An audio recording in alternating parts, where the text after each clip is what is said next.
Yo. Back up in the building for another edition of the Harry's Drinking Again podcast. I'm your host, Harry Too Scary, aka Mr. Harris. And to the right of me, my co-host, Brother Ray G, in the place to be.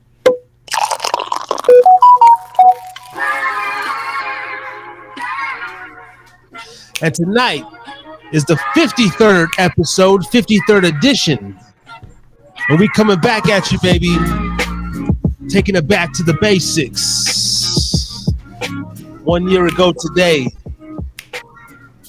I got a memory on my Facebook. And it brought me, that wasn't even a YouTube video, and it brought me back to go look at the catalog once again. And I said, man,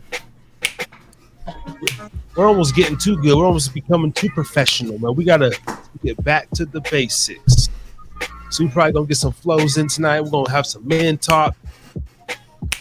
Man talk. And we're going to do what we know how to do. We're going to do it. And even if we don't know, we still going to do it. And I think that's the glory of the show.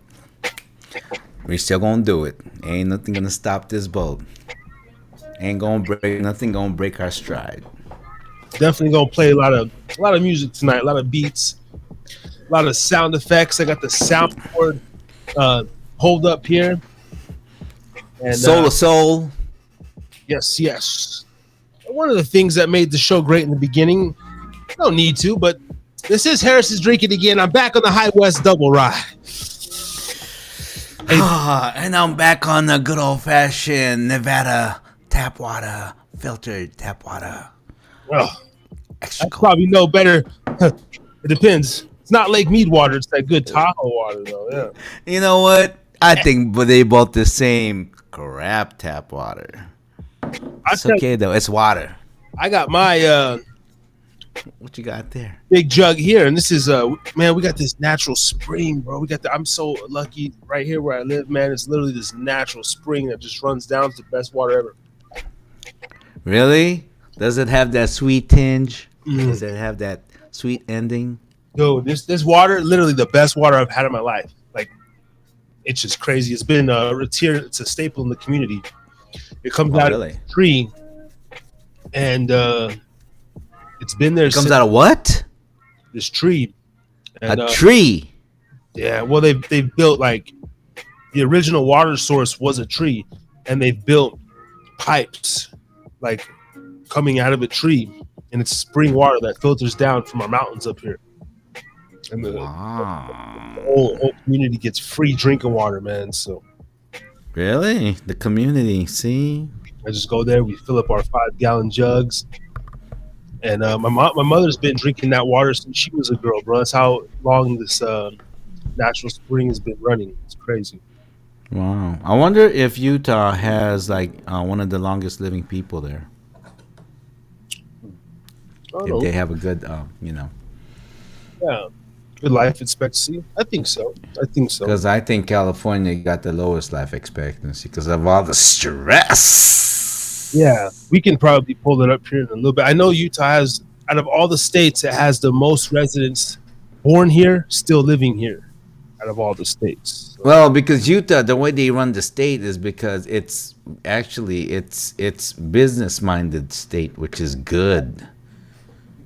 Good, it's a capitalistic state, but California, it just has too many. California just went down the tubes because it gives people too much stress.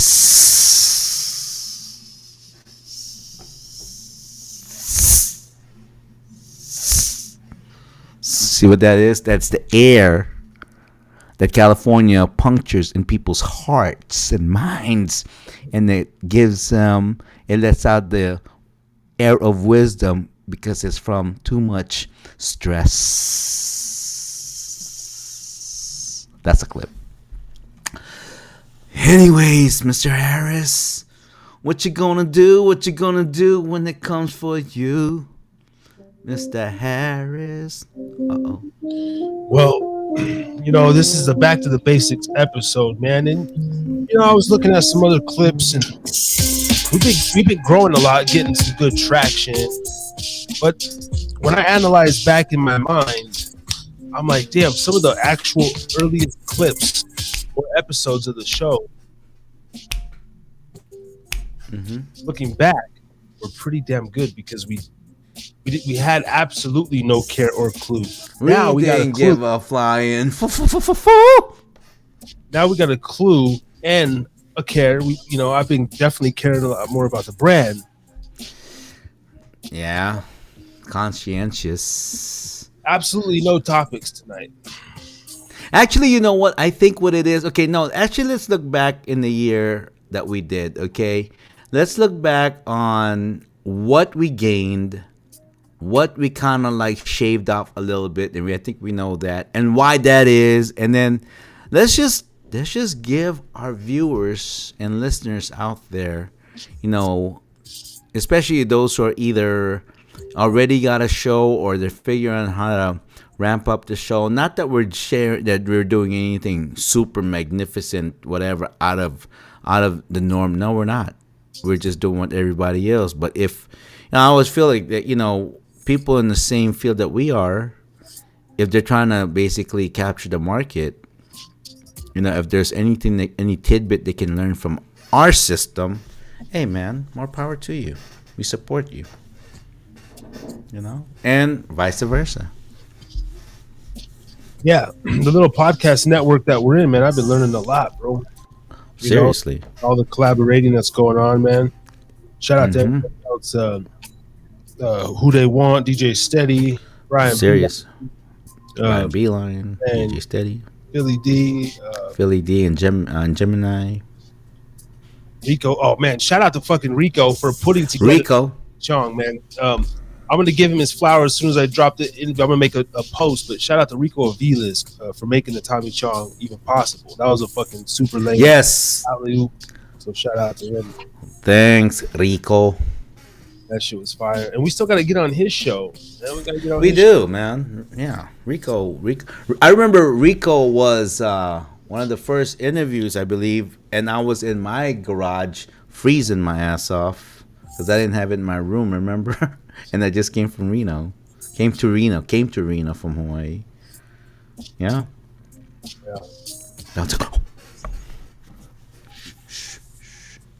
But now I'm here in my room doing things. Yeah, and pretty soon, sometime this year, y'all see me in a different location, different backdrop. You'll be seeing us together eventually, and that's when. Oh yeah. That's when this thing goes to a whole nother level. When this little white strip right here is taken away, and I could just reach out and you see my hand go on his shoulder right there. Oh man. And I'm over here looking at him like, yeah. And this is the part when that super punch comes up with a bat right there. See my fist right there? Yeah, that's the essence right there. That's what you're gonna see when Mr. Harris comes to Reno with Brother Ray G, and Harris is drinking again, and Talk Teach Truth do their damn thing. The whole thing is because we can then build start building our warehouse, our studio, if you will. Seriously, Really, you know what? Let's expand on that. Even though. Like I'm a true believer. I cannot stand when you talk to someone about a vision and they just, and then when it's starting to happen, they're like, oh, man, no, that's not how reality works. It comes from speaking. Yeah. Because when you speak it, you already drew it out in the past and you already have it mapped in your head. And that's why, yeah. I was going to ask you, I've been thinking of different scenarios and camera and layout. Share it.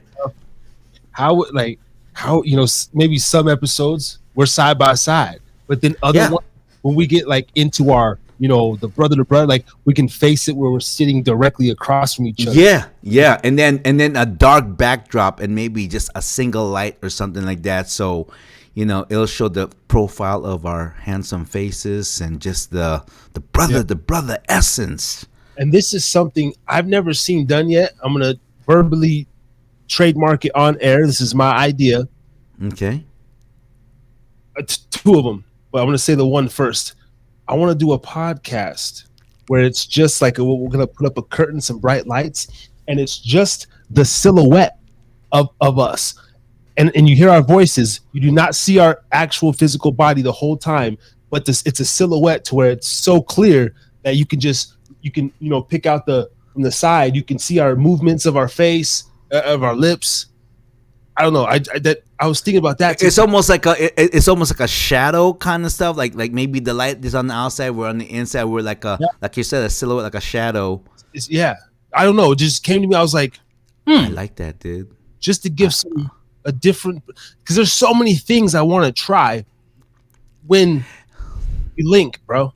Because it takes the business to a whole different dynamic. And then the other one was I want us to go in a room, and we give someone else the access to the cameras. We smoke our fucking brains out, and we don't know when they're gonna press record, and we even have a couple of other hidden cameras around, and we lost in a conversation. Because we're a little bit different off air than on. Yeah. And I want to just capture that raw dynamic conversation, and then put those out as clips, and you know what I mean, just to get lost in the smoke and the convo and see where that dynamic goes. Almost to I can feel it. Yes, to where the viewers are almost watching like, am I supposed to be hearing this? Like, did they mean to upload this, or what the fuck is it? Yeah. No. Actually, I like that. You know what? Too, what it needs to show is that it needs to see.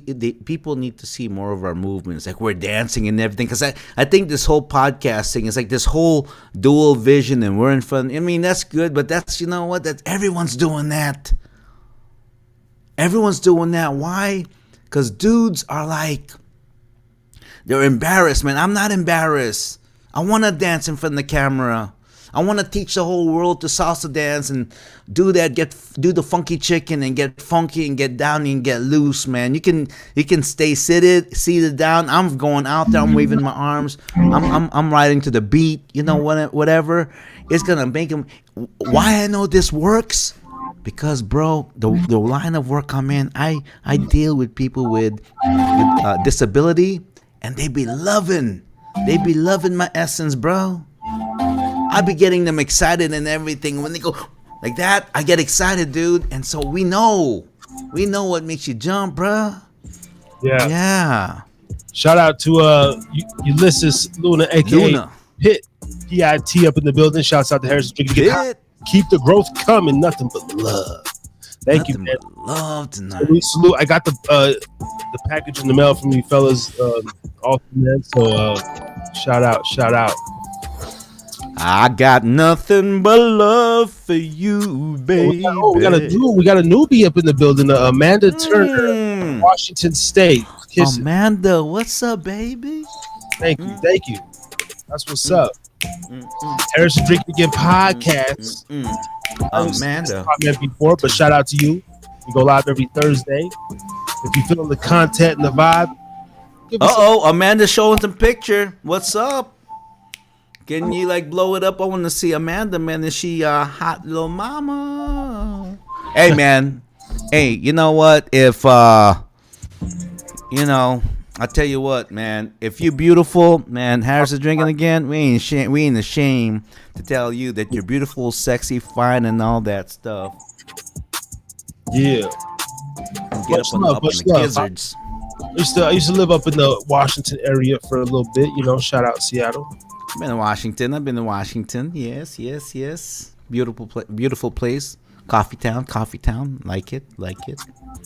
Absolutely. Yeah. Pike Place Market and all that. It's dope. Pike Place. That's the place also? Is that the place where they be throwing the fishes and shit? Yeah. Yeah, I like that. Yeah. Amanda Turner. Yes, this way. Hey, yep. Loon Lake. Okay. Here, I live in the 509 Loon Lake. Shout out Loon Lake. Double L's in the building. Loon Lake, Washington. Drop a bomb for Loon Lake. Drop a bomb. Loon Lake on the map. On the map, man. check out, visit Loon Lake. Appreciate it. Appreciate it. Appreciate you. And you know what? And if you want, I believe you might be seeing the content on the actual Harris is Drinking Again Facebook page. You might be one of the latest followers, so thank you very much, Amanda. Thank you so much. Yes, thank you for your support. We got a host of videos, interviews. Check us out on YouTube at Harris is Drinking Again podcast. We got a Tommy Chong interview coming. If you're a smoker, stay tuned for that. You know what? Actually, let's hold up right there. Let's put the brakes a little bit. It's not just about smoking. Of course, there's an area there that is so special because you and Tommy talked it up. But the conversation, though, you will hear Tommy talk about, everybody just know Tommy Chong from Cheech and Chong. Yeah, Chong, you got a Chinese last name. Okay, big freaking deal. Great. Oh, is this my own little hashtag or was it Harris Clan, or is that already a thing? Harris Clan 509. Man, you got a fan base, baby. You got a fan base, bro. Hey, shout out. But she said there's already Harris's here, or either way, I fuck with the Harris Clan. Man, emoji up the wazoo, Miss Amanda. Loving it, sister. Loving it. Yeah.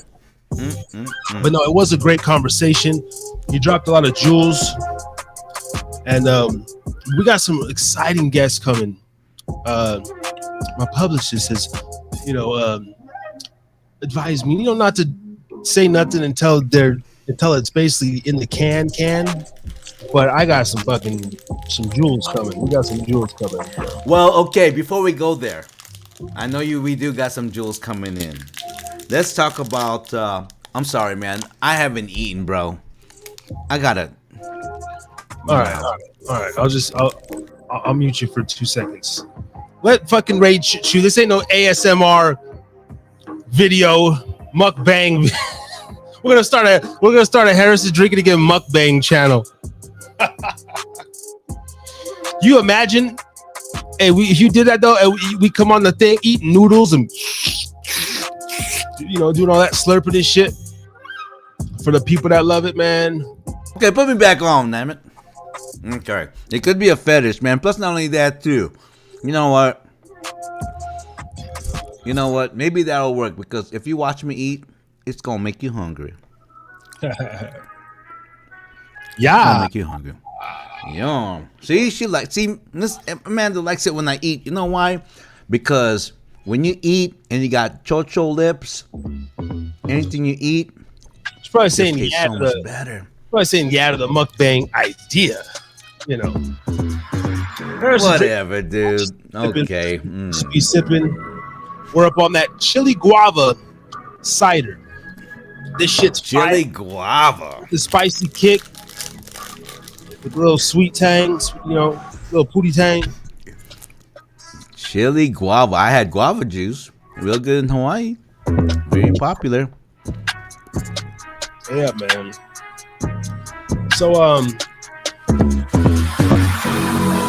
So I did drop 2 Tommy clips, right? I dropped the Gianni today. I had 2 more coming.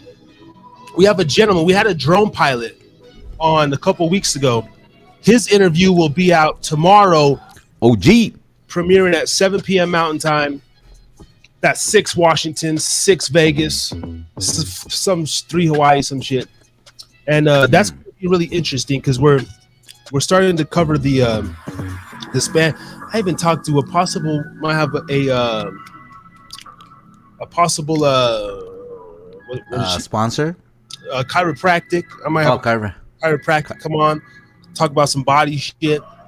I'd like to get maybe someone from the medical field, start having different array of people from different industries. I think that would be pretty yeah, cool. I think I can invite my boy because we're starting our podcast together, Talk to East Truth, and he's been a respiratory technician for over 20 years.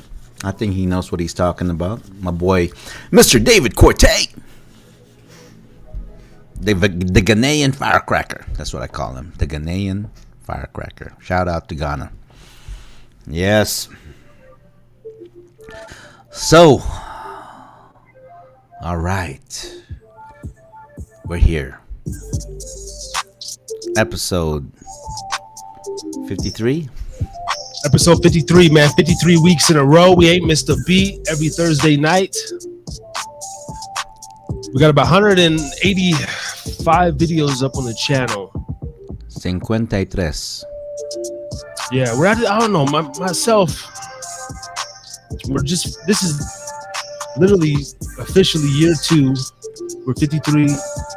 So this is like the first live of our second year tonight. And I'm at this, I'm not gonna say a crossroads, but I'm constantly contemplating the brand and the channel and the vision. It's always cultivating. Well, you know, we've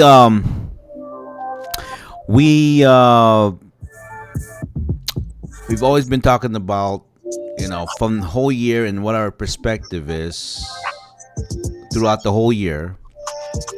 And I think now we can definitely reflect and share what we've been talking about. And, you know, because we talked about our SWOT analysis, and our strength is the fact that we don't know what we're talking about.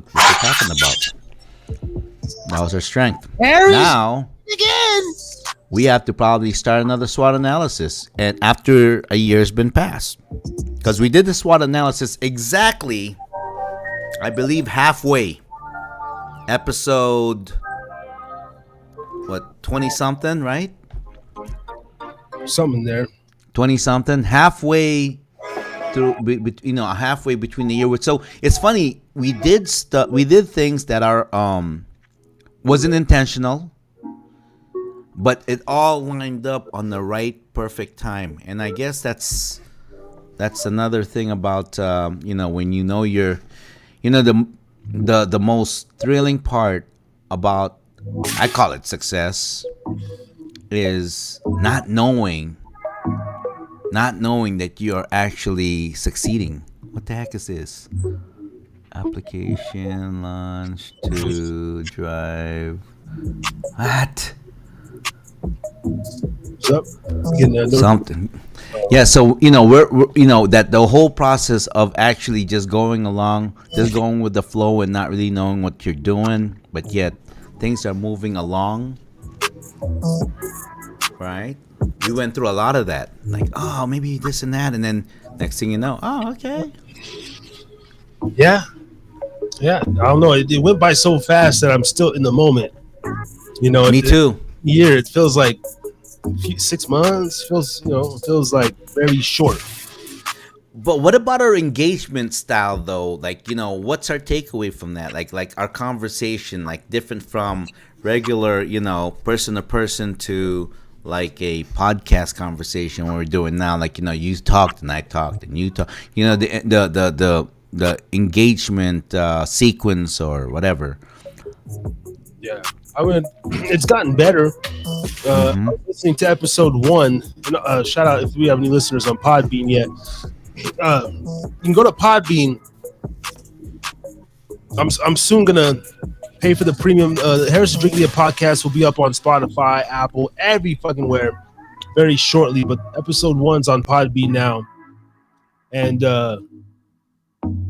I was listening back to the episode 1, and that was very good. Even though there was a little over talk, there was an excitement in both of our voices that we're just trying to, we just kind of fighting for that airspace. But since then, we talk about it, we work through the kinks, and everything has gotten that much more better. The whole way around. And so that's what's all I'm so excited about, man. And the fact that we talk in the back end about, we're very honest, man. Hey, Ray, I don't know, I didn't like this. We did this, and I felt this and this, and so we're very transparent with each other. Very transparent. You have to because you have to, because that's the only way you get better. I mean, it's like, does it kind of like sting sometimes? It has to sting. If it doesn't sting, then it's gonna, what's gonna happen. I think, to me, what I'm learning is that when you give each other positive feedback, some of the positive feedback, it may sting, but it's not that bad. It's kind of like It's kind of like getting when you get your tooth extracted, and then they put the needle and they inject it into your gums. The whole idea is, oh my gosh, that's gonna hurt so much, and then when they do it, you're like, oh, okay, that wasn't bad. Yeah. Yeah. Well, And I gotta go ahead and paste it. We had a comment in the Facebook. Keenan Schweitzer. He says, "Proud of you, brother. Harris Clan 775." wait a minute. Hold up. Are you saying that there is groupies following your ass? I don't want to reduce them to groupies. Jeez, but no, we could start. Are you telling me there's people like following your ass? Let's start a movement, baby. Harris. Is anybody gonna follow my ass? I mean, Harris. come on, my ass over here. You know what? I'll tell you what. If you're going down that direction, man. Yesterday, I just had my prostate test. So guess what? Something was up my ass. Whoa! But your ass? Somebody following your ass? Good. This is that part where, or no, it's Oh, crickets. Damn.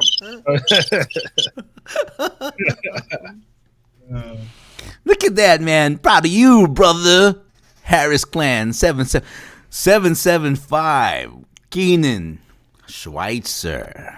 Keenan Schweitzer in the building. Shout out to you, brother Keenan. Kanan. But yeah, man. In the That's land dope, of though. Canaan. And you can go check out Keenan Schweitzer's interview. He was episode 6. T.N.R. I remember that.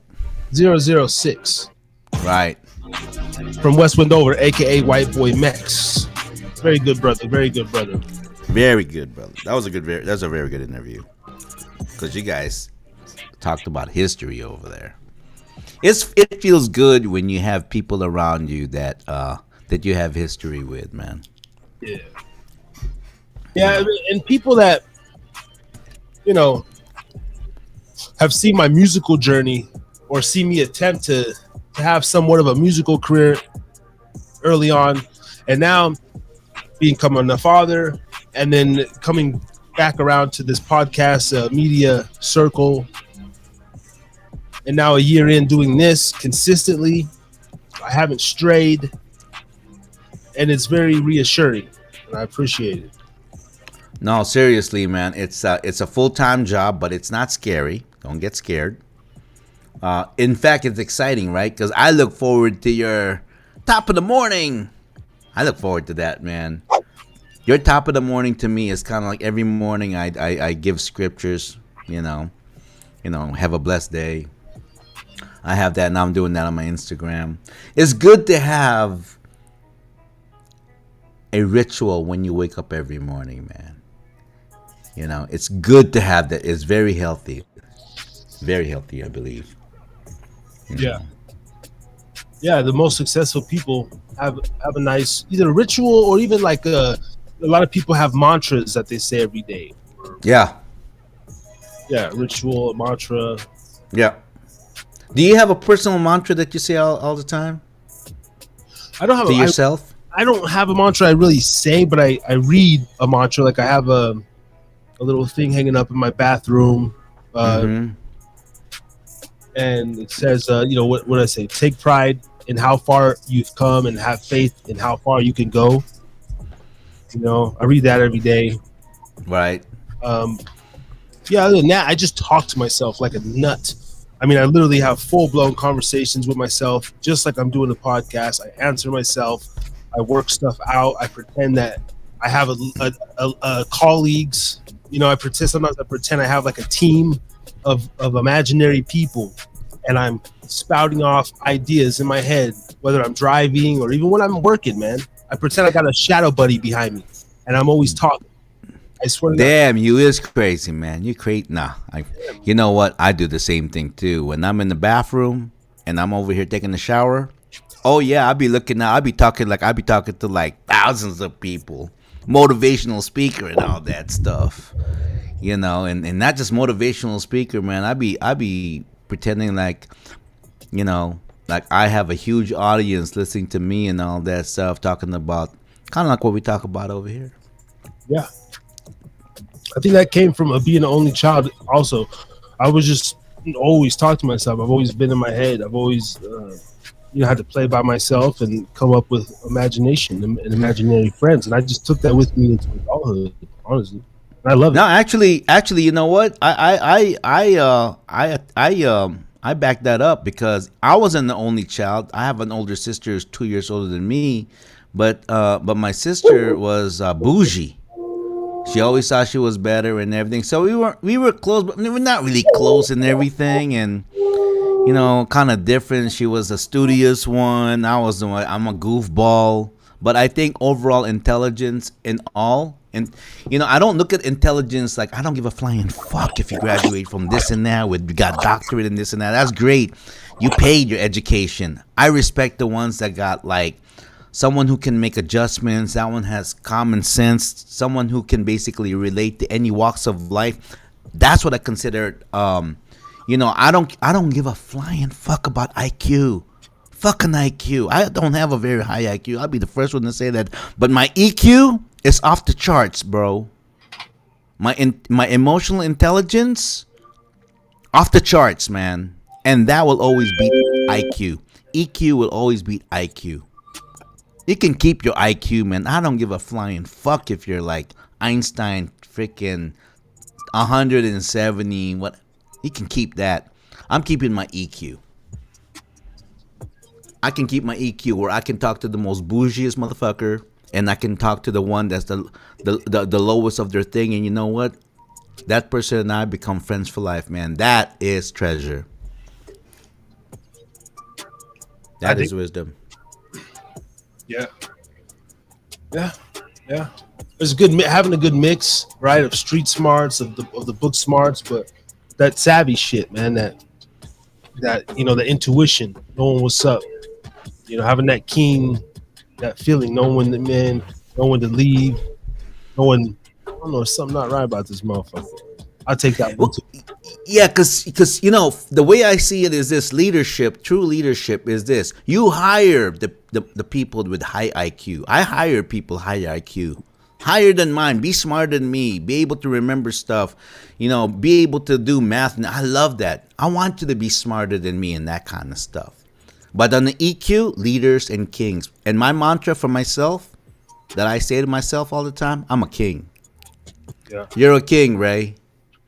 You're a king. Even when I'm walking somewhere, I know it sounds very narcissistic. I'll go, just watch it. King walking through. That's how I think. Yeah.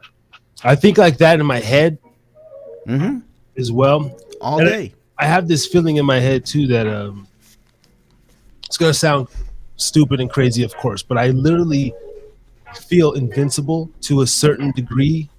And I say that like I know how my spirit is every day I wake up. I truly know. Nobody, me and the creator, no one can tell me you know that bitch face, dick face, why you look at no, I'm happy. I'm just this how I look. Yeah. I know in my heart every day when I'm going about my business, I'm chilling. I'm got my son, I'm father first, I'm like in protector mode. But I don't walk with no animosity. I don't wake up thinking about stealing nothing, robbing nobody, hurting nobody. I just want to be left the fuck alone and do my thing. So I carry this thing like, man, ain't no reason. No, because if you think that way, you're weak. Yeah. That means your life, your world is letting your world dictate your decisions in your situation. I don't let nobody dictate my shit. I dictate it. And if not me, first I ask my Heavenly Father, the Holy Spirit, please, I don't know what I'm doing. Lead me. And that alone to me, whether people, I don't really care. It works for me. It works for me. So, yeah, that's basically like just like you. I do the same thing too. Yeah. Like I you wake up when I wake up in the morning, yeah, I'm not like I'm like, hey, I'm all right, all right. You know, feels great, man. Yeah. But when I wake up in the morning and I know that we have Harris is drinking again on Thursday night rant, I'm on a different mode, bro. I'm on a different mode when I know that Thursday morning Harris is drinking again. Is on. Yeah, most definitely, man. I'm looking forward to it, especially when we get, when we get this engagement. This is what we were talking about last week. Thank you to everybody. If you do listen, don't hesitate to comment Please do. and engage, because this, Yeah. we do this with or without the engagement because it's what we love to do. But it's the fun when we can interact and really, because this is a community. It's supposed to be a community. And Pitt, also, man, we got some another one here coming in. Ulysses Luna says hashtag Fumando con Harris. Yes, hashtag Fumando con Harris. Fumando con Harris. What is that? Is that a dish or something? Because I'm hungry. I want some of that Fumando con Harris, please. Por favor. Fumando. What are you having tonight? I would like a plate of some Fumando con Harris.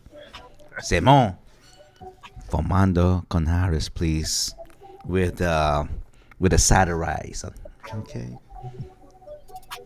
Man, I'm Asian and shit, so side of rice. Fumando, that's like smoking though, yeah. Fumar or some shit. Fumar. Smoking Harris. Smoking Harris. With Harris. Smoking with Harris. Nah, if you're smoking it, nobody's smoking a Harris pack yet. I ain't going out. Yeah. Hey, you know what? I tell you what though. Oh man, I gotta tell him. You guys gotta watch the episode of the Tommy Chong because my boy did something special. I ran out, so I did, and you'll see the reaction. But my boy did something special. Tommy said something so amazing. He talked about his roots. Yep. You know what I think I should actually, because I'm gonna upload the Mary Jane me puffing with Tommy clip. You have to. Oh my gosh. But I'm saying I should do a sneak preview to the listeners right now. That to me, when you watch a movie, I've watched them. I know this is crazy. I watch some movies just to see this actress tits, and that's crazy. That's the one. That's the actress tits. Let me pull it up. You guys want to watch it? You guys want to see? Do you want to? Are you really gonna pull it up, man? You're gonna give him that? You're gonna give this? Oh, okay, fine. Hey, that's the luxury of being here on a Thursday night rant. The other people gotta wait. You gotta wait. Okay. Pull it up, then, brother. Pull it up. Canada had opened. They opened the immigration again around 1970. Hold on. We're gonna do it. We're gonna do it. All right, check this out. World premiere of a clip that's gonna be dropping on the YouTube sometime between tonight and Sunday night before I release the full interview. I might be. What's gonna be, brother, man? What's gonna be? And I might do it. I might be the asshole YouTuber and say nah and put out a fourth clip before they get it, just to rack up the views, huh? I might clout chase like that, man. Sorry, man. But check this out.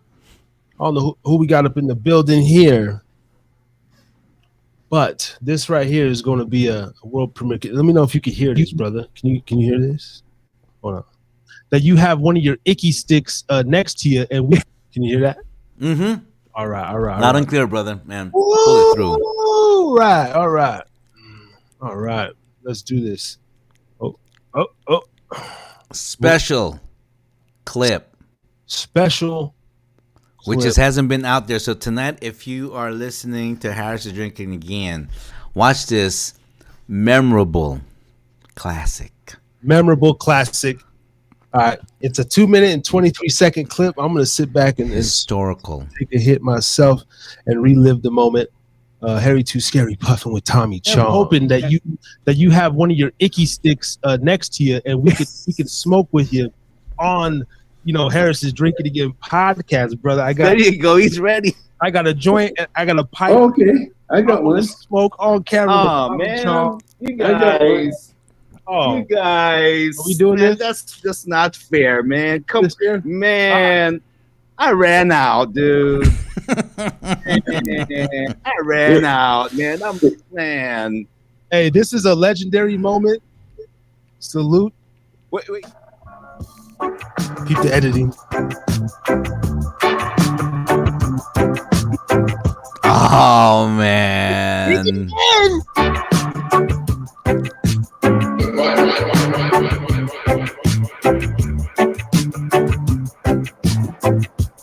And look at me, man, sitting there like a sitting duck, man.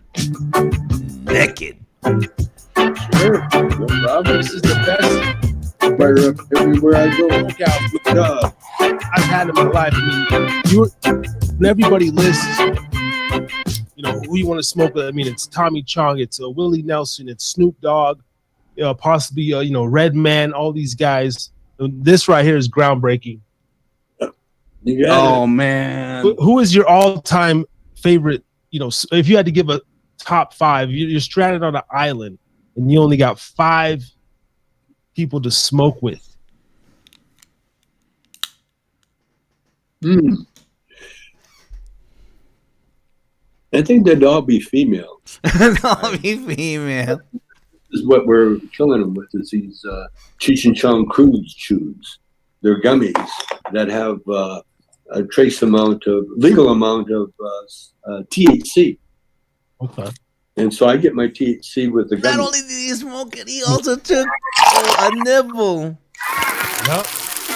That's the world premiere. Or a world sneak peek, huh?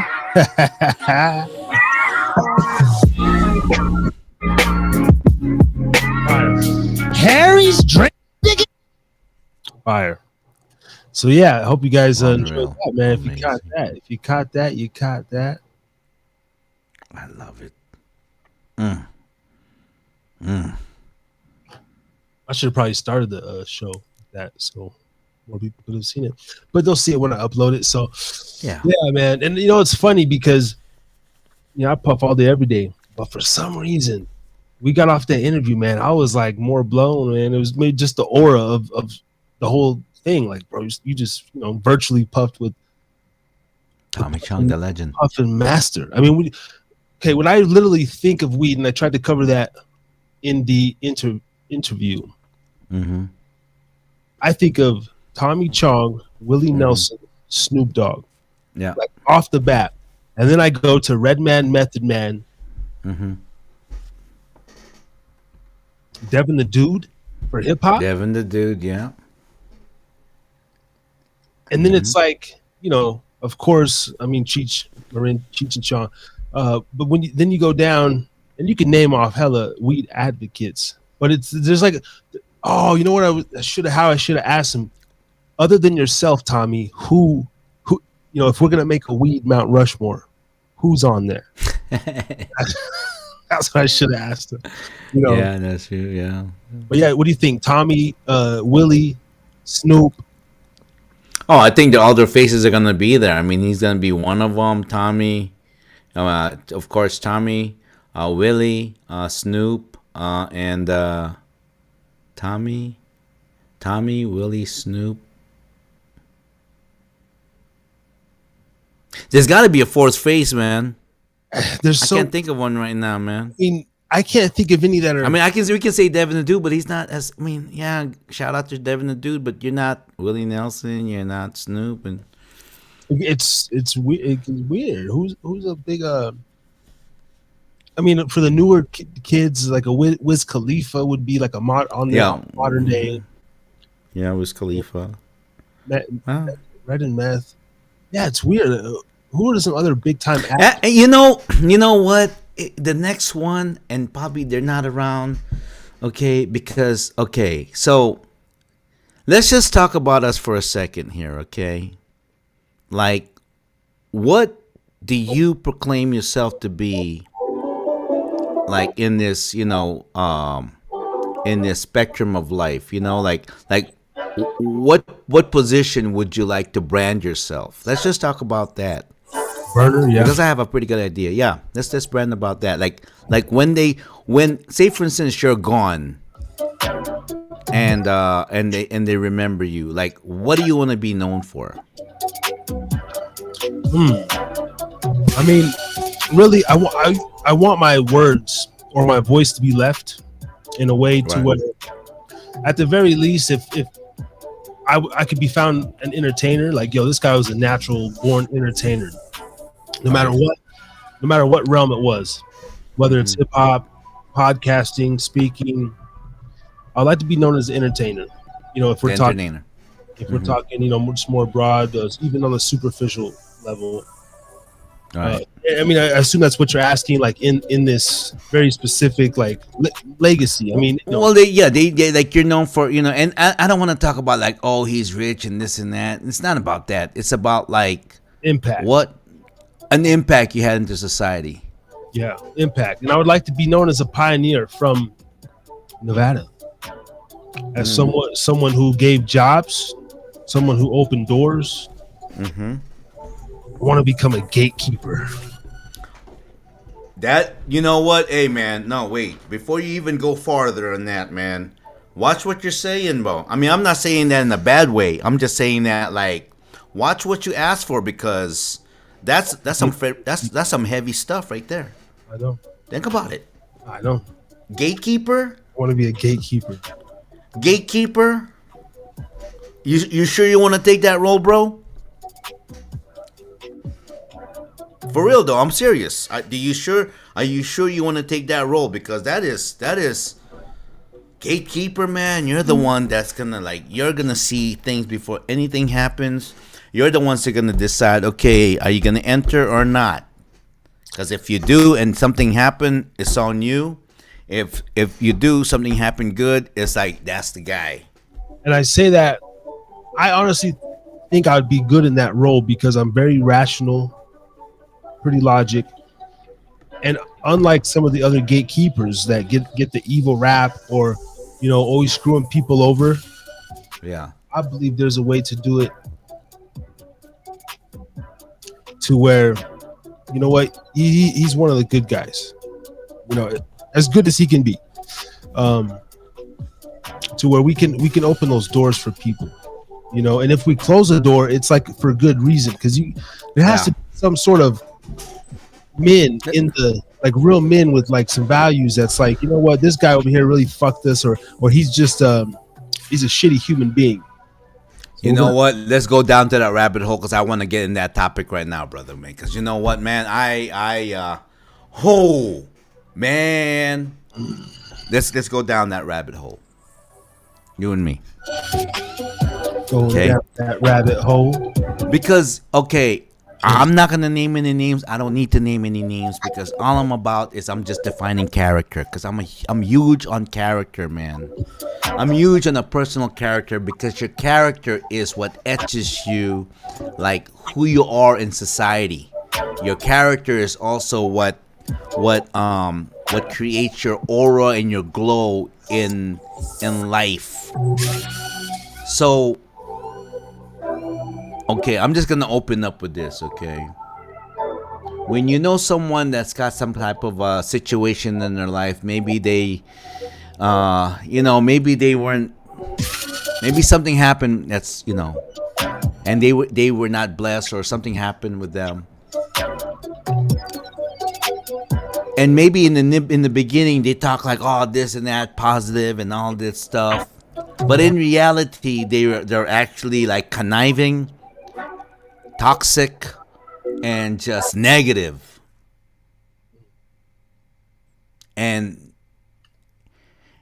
okay, I'm sorry, man. I'm gonna get into this little rant. I'm very particular, especially with men. And I don't care if you're like, oh, I'm gay or what. I don't give a flying hoot about that. That's your orientation. It's your character that I'm counting on.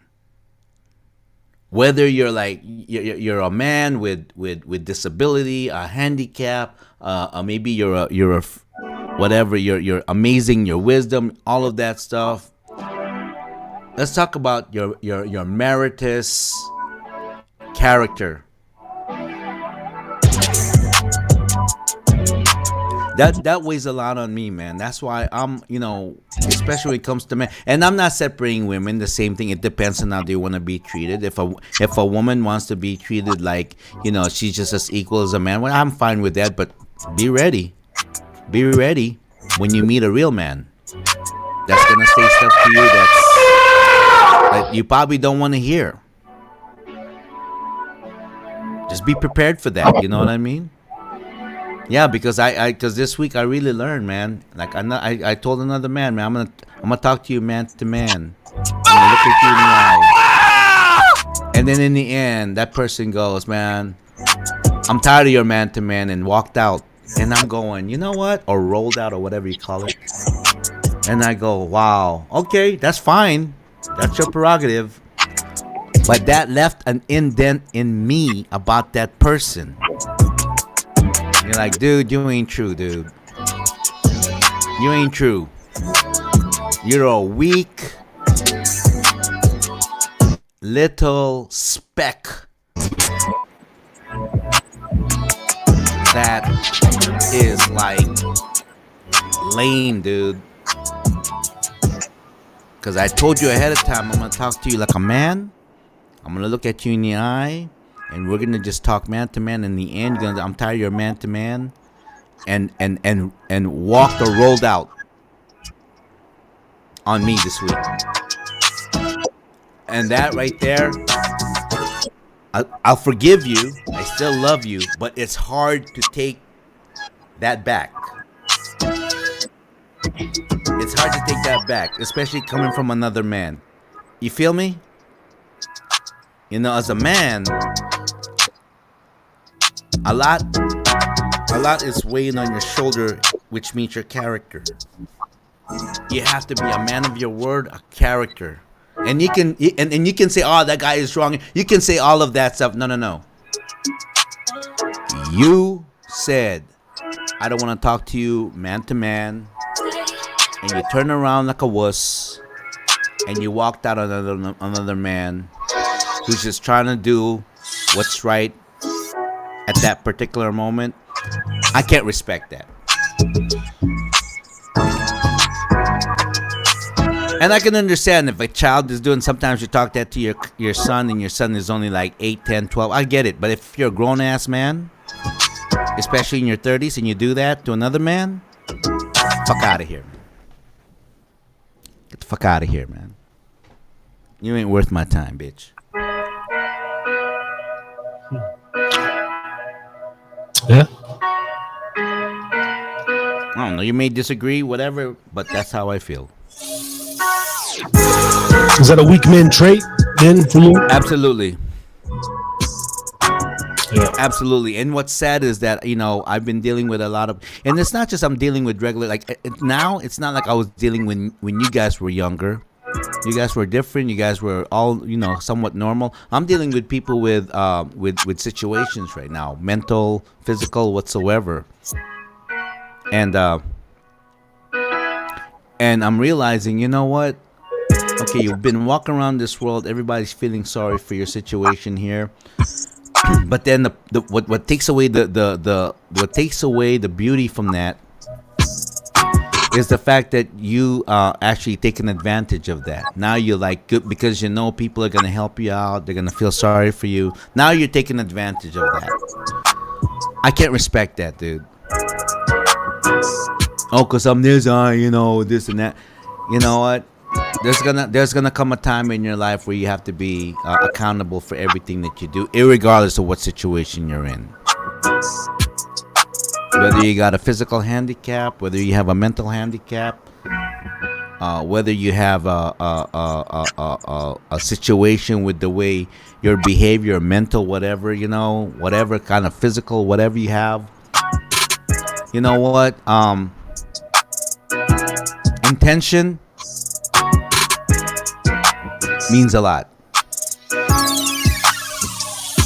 And I realize that a lot of weak men, they have wrong intention. They've been so toxic for so long, or maybe they've been listening to maybe a lot of times. I'm not going to. I'm sorry. I'm going to generalize this. Maybe a lot of men, they had weak men in their lives. Maybe they're surrounded with women, and then now they start thinking like, I hate to say this. I mean, I'm going to be, they start thinking like a woman. Now the thing is that if you're a woman and you think that way, that's completely understandable. But if you're a man, you start thinking that way, bruh. And even if you say, "Oh, I'm this, I'm homosexual," that doesn't matter. That's your sexual orientation. But your character and your personality, that's still pure. That's why a lot of men, are get called bitches, or even women, you act like a bitch, which will set a man off if you say that shit. But a lot of times you could be in some bitch made feelings. I think a lot of men are going through that these days, and I don't know why. I think it's something in the food and the diet and all the shit. You think so? You think it's because of the diet? Maybe because of the media? Because there's not enough? Or do you think it's because there's not enough real men out there? Or maybe that person just, okay, I'm going to be honest. A lot of these men, it's just because they don't want to hear it. Because they know it, they understand it, but they don't want to hear it, and they want to just give in to that, thinking that shit's just going to happen to them. Yeah, it's the programming for sure by the media, and the lack of them wanting real men in the communities and societies. And when the man speaks up these days, he's canceled, he's ridiculed. And so there's a fear factor for men. Oh, I don't want to see that. I don't want to lose what I have and all this bullshit. And then I think it is the food, the plastic, and some shit that is changing us from a physical, from a DNA level. So they're hitting us from the waves, the radio waves, the TV, radio programming, and they're hitting us with the food we digest. So we're So how do we combat that, though? What's the solution? to fucking disconnect from basically the matrix. I agree. How can we? Okay, so let's jump into that then, because that's very interesting. So disconnect. I completely agree. So if you disconnect, then what's the first process? In this day and time, well, first I would say you can't even think about disconnecting if you don't have a plot of land. That right there, you can't. There's no way to disconnect living in the city. But let's what? Okay, so you're saying you can't disconnect. Yeah, it could, because you don't have a plot of land. Because anything happens, it's amazing that it's amazing that you mentioned that, bro. You know what? This is the thing about you, man, that I just find so damn fascinating. All right, and everyone in this show knows we are the same, but we're opposites. So I'm a 7-day Adventist, and we have this lady who died years ago. Her name is Ellen G. White, and in fact,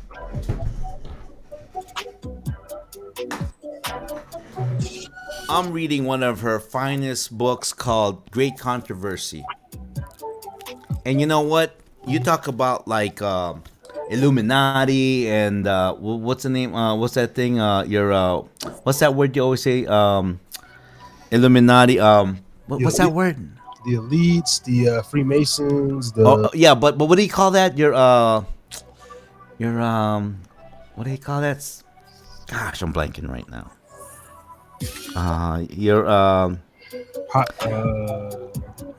Like, you don't believe what the mainstream media is saying. There is a you're a Truth seeker? gosh, huh?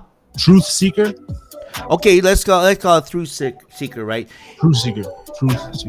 What you just said right there, brother man, she prophesied that years ago, that people will have to leave the city and own their own land. And this is the reason why I'm about the Bible, because I don't believe what man has said, but I do believe in something where if thousands of people have written the same stuff and they're all saying the same thing and they're coming from different places, and yet man's truth principle is the same, it hasn't changed. I believe in that shit. I believe in that. And she said exactly what you said. Get out of the city, go to the country, because in the future, unless you have the mark on your forehead or on your arm, you're not going to be able to do any business. You're not going to be able to buy nor sell. Harry's drinking again. And see, it doesn't have to be the mark. They that's what the schmack scene was about. The schmack scene card and the schmack scene passport. That was the test run of all this shit. Oh, you can't go to the ball game if you don't have your schmack scene pass. Nah, fuck all that. I'm not playing those games. Like, see, those are tangible, right? I'm talking about beyond that, and you're on it. It's how you think and what you do. you know, that was a test run, and the chip is real. The mark of the beast. You know, I believe in that shit. And whatever the mark is, it's not good. It could be in the form of a technological mark or a chip. I mean, we're already close to it because we're always tracked on our devices. But well, this is what I'm realizing. We're working with people with a mental disability from birth, is that they're very tangible. That's why they like to go window shopping, and they're very into like the trend, like Elvis and all that. I notice all of them, they love that. And another thing they love too is that it's not like they like to eat healthy food at all. They love to eat very sugary shit, like stuff that's bad for you. And they're very like, we go, to us was like, okay, that's good. But to them, it's like, oh, wow, did you see this and this and this and that? And they're very kind of like groupie-ish. Oh, so-and-so, and I like so-and-so, the mainstream stuff. And I'm kind of going like this, wow, it's kind of too bad, because these people have some kind of like a mental whatever. And yet the ones that are following, and then I ask them, a lot of them, I ask them, okay, and again, this is me. I have to ask your family's spiritual and religious belief, because there's a lot about that essence that comes along with your character. Not because, then you're not. No, I don't do that, man. That's lame. Oh, you're an Adventist? I'm an Adventist? Yay. Fist pump. Nah, fuck that. I even judge a person with the thing, like, oh yeah, okay, all right, maybe you're church going, but are you? That's how I look at things. And my observation is that a lot of the ones that the clients, good people, love them, pray for them every day, but they like the bad shit, sugar.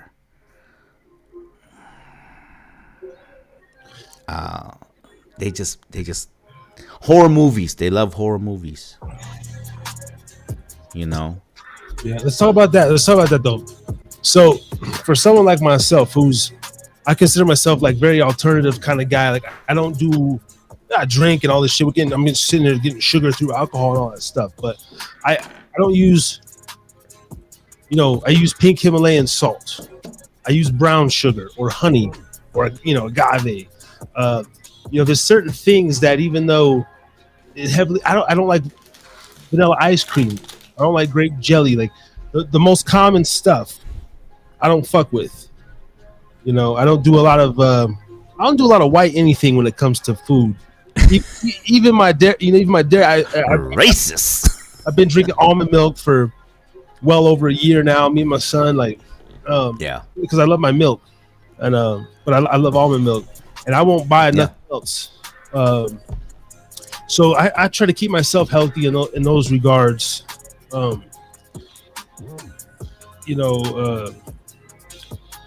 I feel but like you were able to transition from the other. Yeah. Like growing up drinking a shitload of soda. Used to be a heavy soda drinker. I'm so anti-soda. I'll drink a ginger ale occasionally. That's about it. But then on the other hand, I mean, I down a Red Bull or a Rockstar. So but that's, it's not a daily thing. It's not even a weekly thing. But there's certain things I keep out of my diet, right? Even mentally, I don't listen to um, rap music early in the mornings anymore. Speaking of that, you know what? Lately, I'm like, I don't. I've been listening to crazy. I like to listen to church music, dude. Hymnals. Big change. I think the reason why is because once you've already produced like rap music or wrote it or recorded it or dealt with that, and you understand the fundamentals and the basics of it, and you've also said everything you have said on your music, after a while you're like, okay, been there, done that, understand, okay, great, move forward. And you've done all that. Yeah. So I can understand you not really like, okay, not liking, because I'm going through it too, because, it's like, It's not just me not liking it, but knowing what music does to you on a frequency level. And if you start your day listening to fuck a bitch, nigga, kill, murder, slide, pussy, faggot, hoe, I'ma rep your bitch coming through the door, slide the block, fuck your bitch, fuck your op, dog. That shit is treacherous. You can't go out in the world in a good note like that, man. No, that's it cracks me up because Cat Williams said it best. He said there's some motherfuckers that walk around hard early in the morning. Like, nigga, you hard for breakfast? Like, yeah, right. You hard for breakfast? I know, right? It's like, no, actually, I tell you what. I tell you what. When I was living in the Bay, and then we transitioned to Reno, and then we moved to Hawaii, and when I moved from the Bay to Reno, you know what? I had that so-called Bay Area swag and all that stuff, and I thought it was cool and everything, whatever. And then I went to Hawaii. And I was carrying that, whatever. I did this, whatever. Then after several years, I just started going, yo, I'm such a fucking big, pretentious motherfucker. And I go, why is that? And I realized that, you know what? There's a lot of people out there that just, they wear a mask. They try to put on a character. And we discussed this the other night. We've interviewed comedians, so we've interviewed actors.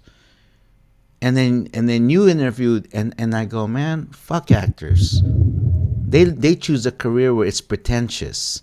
A comedian, the reason why comedians are such good artists is because when you're in that microphone by yourself in a room with people that can heckle back, and then you go through it, you still have the fortitude, it's a different, I don't even know what that means, but it sounds like it fits the word I'm trying to say. It defines a different dichotomy. As opposed to maybe, your audition, you hope to get this role. That's why I think a lot of actors are just fucking suck-ups. They ain't real. They're fucking suck-ups. They're corporate people. They're trying to suck up. Okay. So I can. Oh, you want me to show my tits? Okay. Sucker. No personality. Oh, I'm an actor. You know what? That's why your ass is broke. And you may be good to this, and then especially if you're an actor where they can edit and cut. Like TV, like soap, man, the worst kind. But if you're maybe a person that is like in theater live, like you're in New York performing, like Fences, if you perform Fences like what Denzel did, day in, day out, he performed that maybe for 6 months, where you have to be right there on the spot. I respect that. I respect that actor. But if you're TV and everything and they can cut and do the scene again, get the fuck out of here, man. Then you talk to them in person. Oh, they don't know what to say. They don't know what to say.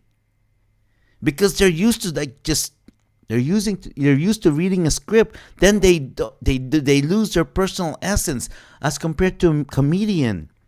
You go to a show, and we heard this from Larry, learned this from Christopher. We heard from Tommy. Hey man, there are nights I'm over there getting booed off the stage and everything. And then when Frankie talked about like Eddie Griffin, used to park cars and everything, and man, they never bring a brother break, man. I mean, this and that, and then finally says, "Here, take my slot." Boom, gives him a break. And look at Eddie Griffin now, timeless. Yeah. Yeah, there's something there, man, with the upbringing, and I guess it depends how you go into it. A lot of the very good stand-up comedians, a lot of them go to movies or TV shows for the money, or just to capture their break, to get a bigger audience, to get off the road. So I get it, but then that transitions over to they're still an actor. I mean, they're still a comic and not an actor, Yeah, and they don't necessarily sell out just for those movie roles, yeah, I mean, interesting. Joe Rogan brought that topic up, though. He doesn't like actors. He doesn't interview much of them. He says they're like really pretentious and just weird. Even the ones yeah, he's met, and he's around a lot of them and stuff. yeah. No, after a while, you get freaking tired of them. Like in reality, they're Well, like, I guess it would depend on the level, also, because I mean, we're not interviewing the Brad Pitts and these guys who are like, those guys are these established. But although, well, I mean, hold on though, because if we could get, man, we got to get Joe Pesci, man. We got to get a Joe. I bet you in real life,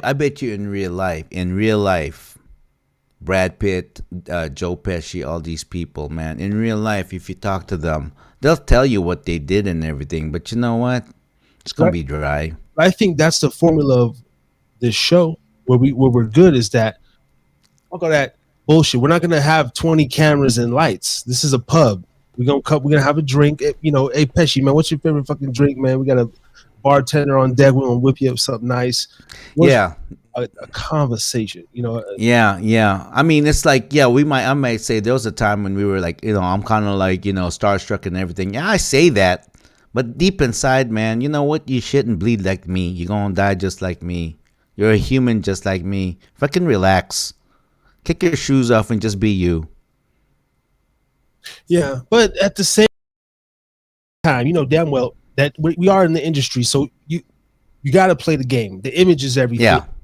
So I don't, I'm very good like that. I'm a chameleon, so I think I fit in good with this industry in a sense, because there's a level of realness. You can't be too real, because you just can't, because you ain't gonna get nowhere. But you want to keep it. You don't just want to fake it, but you have to have that mix to where, okay, fuck it. What role do I got to play tonight to get ahead? You got to play chess, man, if you want to be in this business. And I think that I would be good for that, because if an actor want to come on and bullshit, you could be the guy. You don't take the bullshit, but I could be the guy, evens it out maybe a little bit. Kind of does that fence riding a little bit. I would be cool with that, because I would understand that he or this rapper or whatever trying to portray this image. I'd be like, he's got a team behind him. He's trying to sell this fucking album, so let's go with the bullshit and let him get off his thuggery. Right. Like, just be you. The other dynamic could be you could grill him a little bit. Like, you know what, dude? Take off the makeup. Just be you. That's what you're saying. Well, no, I'm saying I don't care about that. I understand that they can't take off the makeup. You can't. This the industry. Yeah. It's never gonna work. These guys are gonna come on and say whatever they gotta say to promote whatever they gotta promote. That's just the name of the game. No, that's true. No. Okay. Let's talk that for a second. Okay, like say for instance they got a new project, or they have maybe a charity they wanna promote. I get it. They're gonna get that. That's not gonna be the whole show, however.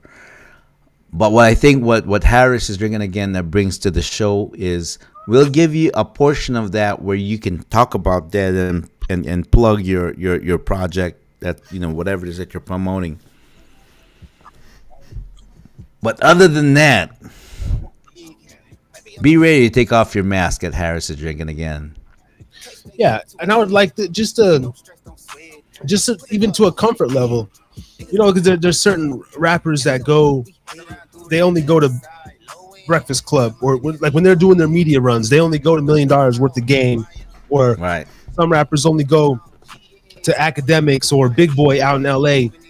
You know, they avoid some platforms because they know they're gonna get grilled, or it's gonna show them in a light that they don't want to be shown in. So they'll stay away from certain media outlets when they're Right. doing promo runs. Yeah, because they're gonna they're gonna get exposed. Yeah. Yeah, Yeah. but I'm saying I'm game for both. Like, I think we have the ability to be both of those lanes. You know, I really do. I think there's some people out there. Let's say, for instance, I'm an actor, right? And all of a sudden, I got blackballed in Hollywood because of some stupid shit. And I'm going there and I'm talking to these little itty bitty nobodies, like podcasts, platforms like ourselves, and I can talk freely and everything because I've been blackballed by the industry. I think that's gonna happen. That's why I know that, hey, Kanye, yay. Listen to Harris is drinking again, brother, because you know what? The world may not want to listen to you, but we'll hear you. Yeah, We'll hear you out. I would love. That's why I want to get little Kelpie back on, man. Because Yeah. now that I understand who he is and stuff, we just had him off on a whim. And the hate and the backlash that I got off that, I loved it because I'm like, you know what? I want to be that platform that lets. I would love to get a fucking 6ix9ine interview. I said this last year when he was like kind of still popping, but I want to be that platform that all the outcasts come to. Yeah. All the motherfuckers that, hey man, I can't go to academics because they're gonna spin this narrative. I said, man, come over here to Harris Drinking again, bro. We're like the pound that takes the unwanted dogs. Yeah, the misfits. Yeah, we call it maybe the leftovers. But I think, it's kind of like, what I'm realizing, bro? And maybe this is because where I am in life right now. Like right now, what's popping? Like these thrift stores. And I've been looking over, and there was a time I used to go like, man, I'm not going to go to no thrift store. I don't want to wear somebody else's has-been clothes. We probably got arms spit, all these bougie prejudices I had over that, right? And I'm over here, I'm taking, because of the economy that we have right now, and then the industry that I'm in with, with the whole embroidery and apparel and all that stuff. When I learned that industry, like, oh damn, I'm gonna pay how much for that? And I know exactly where it's made and how it's made and how much it costs to get it made. No. They're buying because of the logo. I'm just not like that, man. I'm a little bit more truthful in everything. And maybe the logo had a design that was original and everything. I get it, but they're gonna charge you with. So now I have a different spin on like thrift stores, especially it's popping here in Reno. People are going out and buying used clothes. Why? Because I'm realizing that it's not pretentious. Plus, the price is great. You think it's just something that you're starting to notice? I mean, no, I've noticed this, but I got to deal with my own prejudices. And then after I realized, I'm going, wait a minute. I can't be looking at like that, It's kind of like someone that's saying, "Oh, you know what? I'm sorry, man. I can't drink off the same glass that you are because you're germs." And then I go to your house and your house is fucking filthy. You feel me? You're like, here it is. You're being all germaphobe, and then I go to your personal stuff and you're like disgusting. Yeah. Or the way they prep food. I get it. I've never had a issue really with secondhand stores. I used to frequent them often, but I always go usually I bought a couple peacoats from there, but I usually go for like little furnitures or electronic parts, like a table or a nightstand or something, Because that kind of stuff is no longer made, right? Lamps, they got a shitload of lamps. Yeah, you can find some good stuff. Desks. Yeah. And so I'm over here like looking and I'm going, and I know it's not new. Maybe it's just me. Maybe I'm changing, and everything. And then I start going, wait a minute, Ray. Hold up. I go, you know what? You've always have a very good taste when it comes to coordinating your clothes together. That's how I made a living in high school, man. I put clothes together. I've been paid to help people put their clothes together, especially men, especially because a lot of men don't know how to wear a suit the way it's supposed to. They look freaking, you know. But that's why I understand Brother Andre's way of, putting clothes together for people. And then I was at the thrift shop and I'm going, you know what? I can put it together, and I can spend $20 and buy an outfit, a cool outfit for $20 instead of buying one outfit for $40. No, not one outfit. Buying one item for $40. No, it's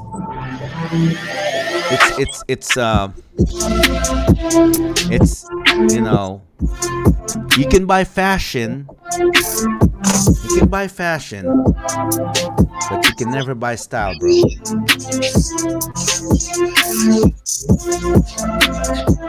You can buy fashion, but you can never buy style. Like I've witnessed that. I've witnessed some producers to where, I will never buy used equipment, and then when you talk to them, what they talk about is they always brag about, I got the so and so 5,000K, I got the so and so something whatever delirious 2,000. It's got this amperage and everything, all the fancy shit.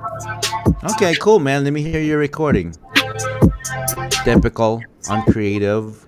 And then you have somebody that's just like kind of like that movie Hustle and Flow, when he had that Casio and they're putting it together and it's cheap, it's kind of broken, and maybe some of the keys are not even working, but that they're able to work some type of a nice beat or a nice rhythm or a melody, and it sounds like, wow, that's candy. That is what I'm learning, bro. When you create something, if you can make something, if you could make something so good for very little, making the most out of the least. That's why our music was so powerful in the beginning, was because we were there in the garage in the winter time, bundled up in the summer. Yep. With the shirts off, with the towel around our head, just. But what did we talk about though? Why the music is good? Well, it's the whole thing. Jay James having to catch like 2-3 different buses just to get to the studio. Yeah, he was a couple minutes late, but this motherfucker, through rain, snow, or sleet, walk, bus, or bike, he would get to the studio. Yeah, dedication and doing the most that he's got.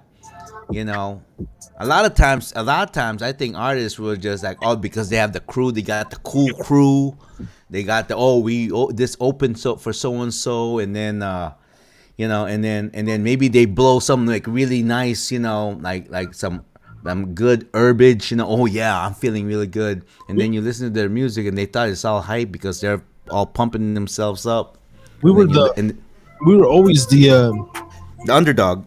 Outcast crew, even the ones that weren't maybe the freshest or this and that, didn't have the equipment. We didn't have the bells and whistles. My whips always had buckets. I had one dope whip back in the day. Other than that, something always. No, you had that one. You had that one dope ride, and then you got into an accident. Remember, you were driving around with the bumpers all jacked up and everything. Threw that in the ditch, ripped off that bumper, dragging everywhere, threw it in the ditch. Had the Explorer, my door jammed up, so I had to get out the passenger side. I was getting out the passenger so much that the middle console broke off. Threw that out the door in the parking lot. Don't need that. So I'm mobbing. I'm going to pick up girls and dates, bro. Literally, there's this one chick. It was like day Jessica or some shit, and dog. So check this out. I pull up, and everything's cool, right? Because I pull up, and she's I'm coming out. So my ass, I just reach over and open the door, for her, push up, boom. I'm riding. This one like this is gonna be the test. Pull into the parking lot, stop. You go ahead first. Go ahead first. I'll be out in a minute. Okay, just lock my shit. All right. You see me hopping out the same side. What are you doing? Oh yeah, my door jammed on that side, sweetie. I'm gonna get it fixed next week. Don't even trip. Wait a minute. I remember that. It's funny you're talking about that right now. It's kind of like you're over here on your date and everything. You got your little shorty with you, making feeling real chivalrous. Okay, open the door for her, and she's like, "Oh, that's so gentlemanly of you." Oh no, I'm gonna get in first because my shit won't open, so I'm gonna go in first. I open the door so I can go in first, and then your ass follow me, and then please close the door.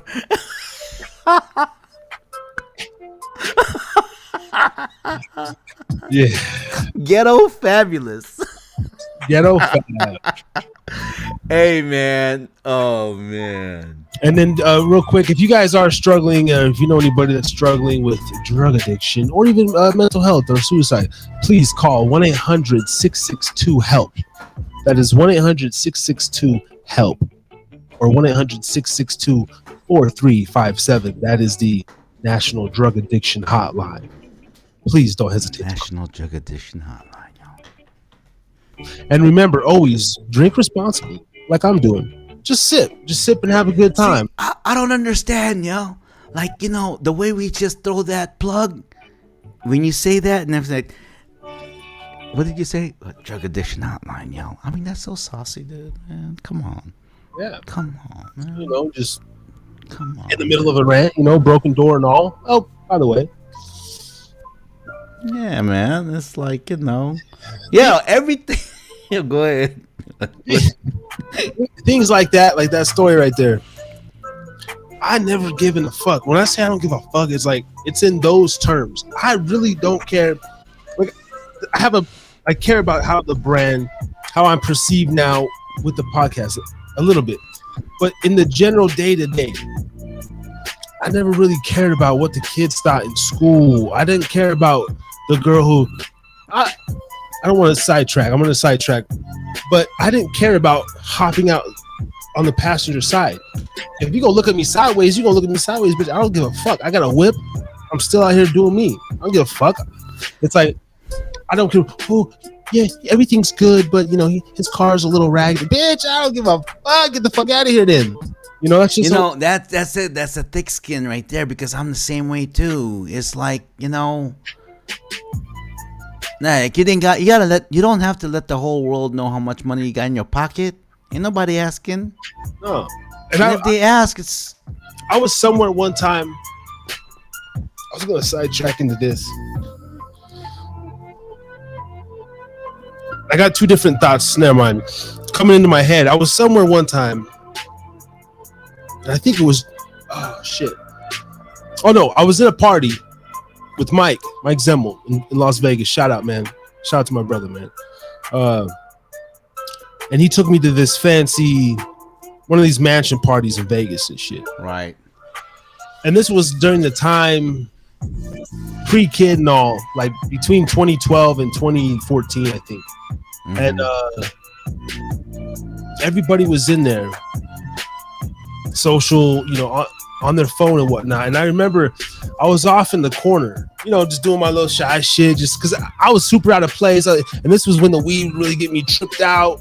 So I'll smoke and I'm sitting there and I get the little insecure anxiety feeling, like I don't fit in. I still mingle and do my thing a little bit, but it's super pretentious, like motherfuckers, like just keeping up with the Joneses cats. And I'm just like, I hate that shit. But anyway, I'm sitting in the corner. Or posted up on a sofa or whatever, sipping. They had a bartender and everything up in there, and one of the girls comes up to me, "Hey, what's your name?" And we start talking a little bit. That's my boy. I'm here with Mike. Whoop. And she's like, she literally asked me, she's like, "How come you're not on your phone?" And I was like, and I really don't remember what I said, but I was just like, "Oh, whatever it was. I didn't have social media back then, right? So I had this was 2012. This is not like TikTok today. I really didn't have no, MySpace, maybe a little. This was just coming out of the MySpace, like early Facebook. So I didn't really have. You were not up to par with the technology. I wasn't. And I was like, oh, well, I got my phone right here. And she's like, are you on? And she was asking me all this. Are you on this and this? And I said, no. And she's like, she literally like dead ass looked at me like, why? Like I turned her off. What so is the bad. matter with you? Yeah, I turned her off so bad. She's like, she's like, how do you live? You ain't got it. She's like, how do you live? I'm like, what the fuck you mean how do I live? Like, you're not on anything. You're not on social. And I was like, nah. no, bitch. I mean, I got a couple things here and there or whatever it was, but that was one of the first times where I was like, oh shit, there's really people out here that actually care. There's actually women that if you don't have, he's not on Instagram. Like I can't look him up. Like, oh my God, like what does he do? And she was so taken back. And I'm over here like, well, we're having a great conversation. Just me and you right now. I mean, it's, but she initiated a conversation only to disrupt the conversation and leave the conversation because of me not having social media, which is an anti-conversational thing in the first place. It fucked me up. It threw me off. And I was just like, that's weird. And then even in that moment, I was like, I gotta get the fuck out of here. Like, I don't belong here. This is whack. Can I share a similar story with me? Yeah, please. See, like, and I'm not, like, freestyle. Then I'm gonna freestyle. I have a freestyle. Okay, yeah. Do that. I go through the same thing too, and I'm not trying to like be all, I'm gonna put this, but predominantly on those, like, I've been in those parties too, where predominantly like you have like the rich white people, and then on the Asian ones, of course, you have the rich Chinese people, but when you put like, I don't know, maybe like blacks, Latinos, and Filipinos, we just not in that kind of mix, you know what I'm saying? And then I've been in those parties too, but what gets at the end of the party, I become the life of the party, because you know why? What saved me, bro, is I think my friendly behavior and the way I dance, man. Because when the way I dance, it's like, the fact of that, and I just want to get into this topic here. Here it is. You got this Asian guy, doesn't really fit the groove. He's not whitewashed or nothing. He kind of has a little bit of that, like a little bit of not roughness, but just a little bit of that street swag. And I'm not trying. And that's when I knew, but when I dance, the first ones that recognize me are the people of color, predominantly black people. Oh, okay. Homeboy can gig. All right. This and that. And next thing you know, the Latino. Oh, okay. And next thing you know, boom. And I'm saying this were my own people, Filipinos, Asians, because a lot of us were freaking like afraid. Oh, we're trendy. But your boy has never been like that. I give a flying fuck. I'm my own man. Yeah. And call me arrogant, call me narcissistic. I don't give a. It worked for me. You know what I mean? It worked to me at the end of the night, and I always hooked up or whatever. And I'm not saying this all the time, but that was my thing, man. That was my thing. Because come on, man. Let's be truthful here, okay? If you got 4 guys that goes to a club, you have a brother. You have a white dude, you have a Latino guy, and then you have an Asian guy. Okay? And the Asian guy could be another one. Maybe he's East Indian or something like that. And then you have someone that looks like me. Man, guaranteed. And this is just, maybe I'm wrong. Yep. Someone's going to want to holler to the brother because they're, because they bring that essence. The white dude's gonna, and then the white dude's gonna flash like I'm rich and this and that because I'm privileged, whatever. And then the Latino is gonna have that, that certain kind of swag too. But the Asian dude, what do we have? We have bad drivers, small dicks, small, short, whatever. That's why a lot of them are like, oh, But I never thought like that. I always thought of myself as a king. I'm the head motherfucker in charge in my mind, and it worked. Well, I've seen a few, a few Asians. I can see you guys being, life of the party. Like you say, you don't have your looks, so you can't rely on stuff. So you gotta. But then brothers, on the other hand, too, they're usually loud, always outgoing, like just talking, like shooting the shit. So Or like I'm sorry, the brothers. I'm sorry, man. Like say, let's just use an example. Someone like Andre, okay, like a solid, like 6'3", dark brother, looks like an athlete. Women looking at him like, oh my gosh, he's like, haha. They look at me like, man, park my car, bitch.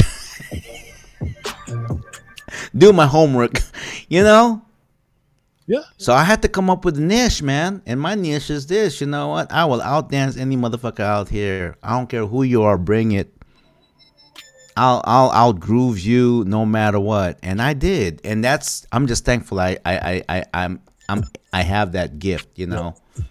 Hey, shout out to Andrew Harris and Miranda Wynn. Thank you guys for the follow. Miranda Wynn and Luis Argaza. Shout out to you, brother. Where you seeing all this? Cause I'm not seeing this on the super chat. We popping over here, man. This is Podbean. This is Facebook.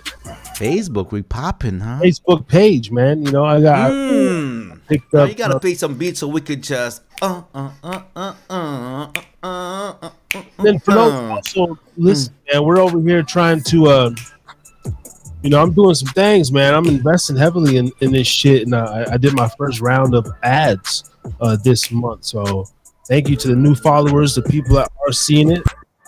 You might even be watching a YouTube video and see the Harris is Drinking come up on the right side of your recommended, because we over here doing the Google ads. I got a couple Facebook ads, and they've been working. The Larry Hankin has like 400, 500 views right now, and MCL is going up there too. So they work. They do work, So we man, start throwing some money in some advertising. So that's 100% kudos to you, man. Yeah, man. And also, look at this. Yeah, Francis Goss send us a smiley face emoji, and I got another comment over here. I don't know what it is. Mateo, what is this? Mateo Rod just says, laugh my ass off, you stupid. Yes, sir. Is she saying that to you or me or to both of us? I don't know. It's probably a guy, Mateo. So yeah, just a random comment, man. So thank you guys for the traction, and that's what we're talking about. We're not here above anybody. We're with the people. This is a podcast for the people. A pub is for the people. We're like a pub that I'm gonna get another sign that says we refuse to we reserve the right to refuse service, but we hardly ever do. We never kick anybody out of this bar. We got some big tough motherfuckers over there that will fucking, check your ass. But dude, we don't kick nobody out of Harris's pub like that. However, if you come into our show, please respect and add a little flavor to your shit. Because, it's not easy trying to come up with a question when you're talking to someone with no personality or look at, talk to us. Yeah. And then just wipe your lip right there. Like you got a little crumb. Oh, sorry. Thank you, brother. Yeah, you're welcome. Yeah. Come with that flair, that edge, huh? Yeah, man. Yeah, because you know what? Because we don't want to waste your time, and you certainly don't want to waste our time out of respect. So when you come to the show, man, you know what? Yeah, we may not be so much popular, but we will. I guarantee we will. Because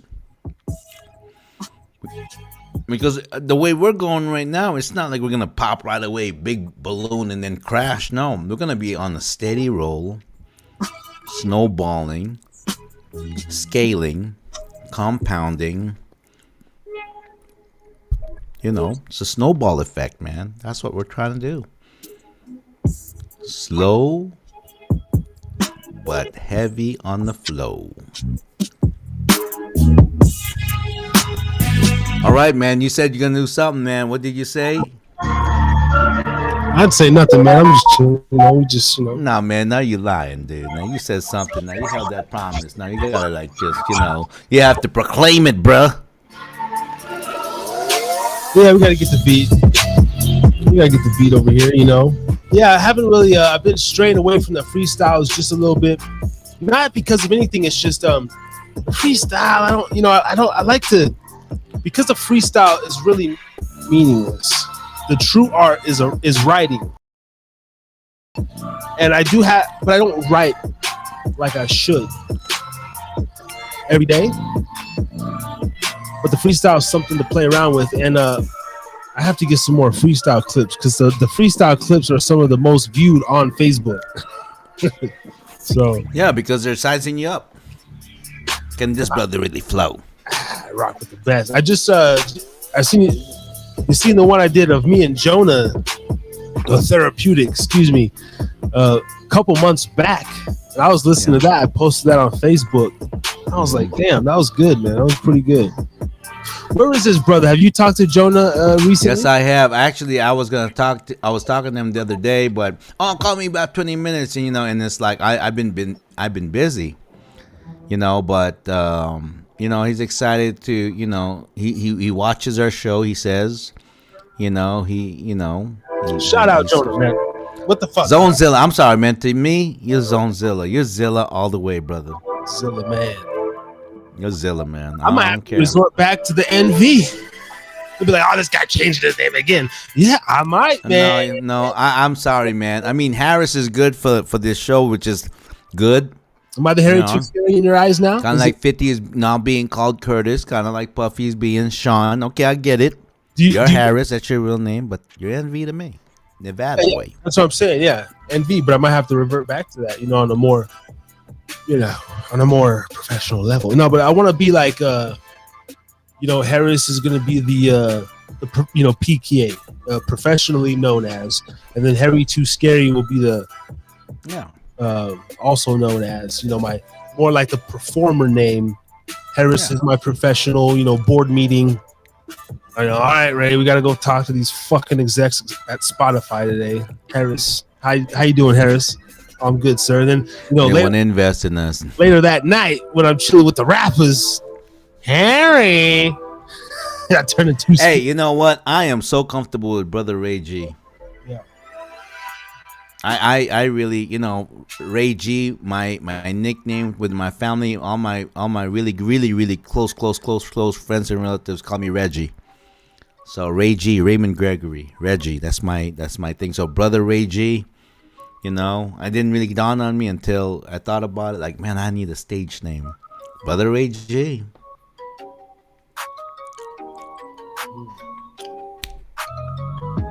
Uh-oh.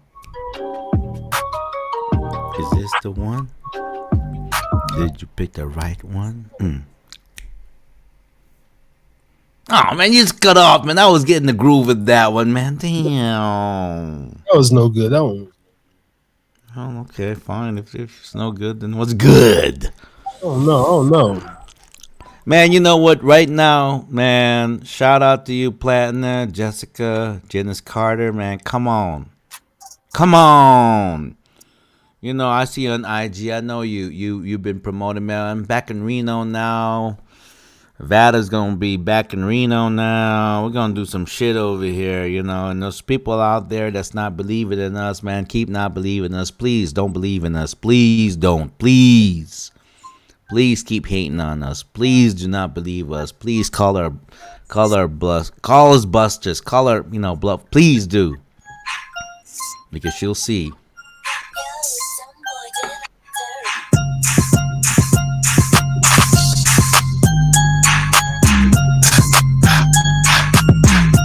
Call her bluff. Hustle up. Oh no. Can I do it? Can I come through on a Thursday night? Once again, you know who it be. Harry Too Scary with the brother Ray G. Is you feeling me? Shout out to the Jeunesse. Here we go once again. Moving through, you know, with so much finesse. Up in the place to be. We throwing body shots and jabs. We steal some of the sickest on the mic. Representing everything we do. Our tongue flipping like a dyke. I might right on my bike. When I go for a hike, I do shrooms. I like to boom off in the nature. Once again, I love the vapors of that weed. Shout out to Tommy Chong smoking, yes indeed. This year it's finna be cracking, and there ain't no relapsing. It'll be year 2. Man, I'm done with that, dude. Get out my face if you low vibration. Get out my face if you low vibration. Only have time to be pacing, no more waiting. Come on the podcast, we get to debating. Talk a couple subjects. And then we like, fuck it. Okay. Okay, hold on. Okay. Just a little warm up. All right. You're right. You're getting the vibe. Yeah, see? This is what we do, though. When you come over here in the studio, oh, man, I'm lining up for you, bro. I'm lining up for you. I'm going to connect, man. Jeff Gordon. Tom Gordon. No, Tom. Damn, Jeff Gordon. Yeah. Flash Gordon. Tom Gordon. Looking for Shut up, YouTube ad. Thank you. I haven't had no copyright claims in a minute. I'm good. I don't want to get the channel. Good. I'm gonna have to put the disclaimer up in the description. It says no copyright.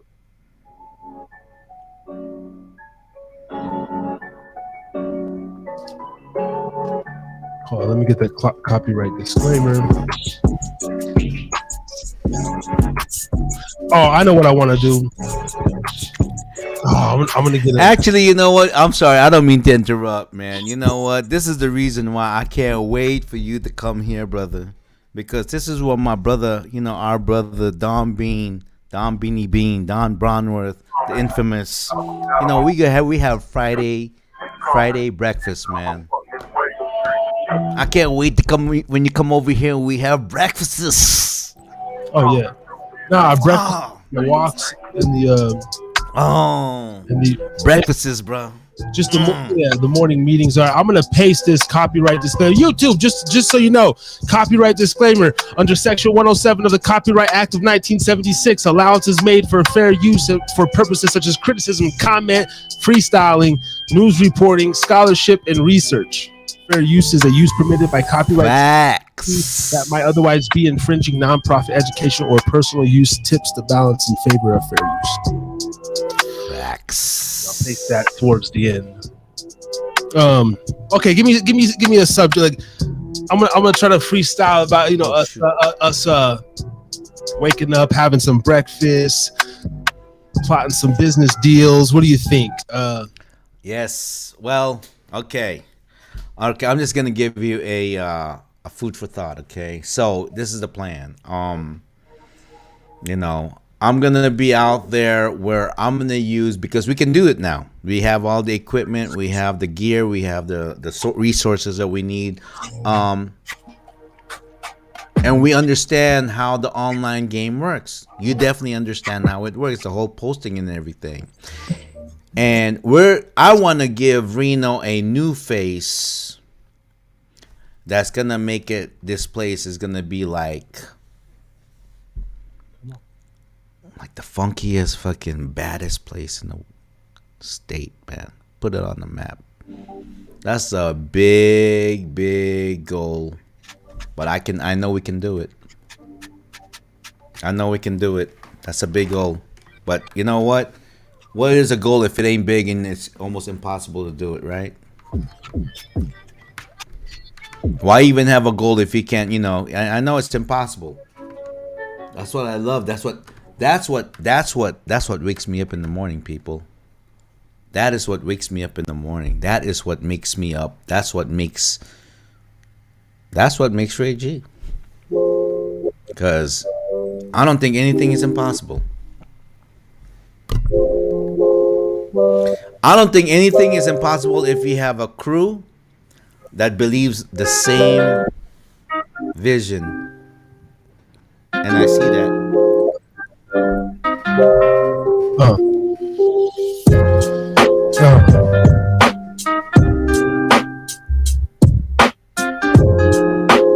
Slow, a little slow.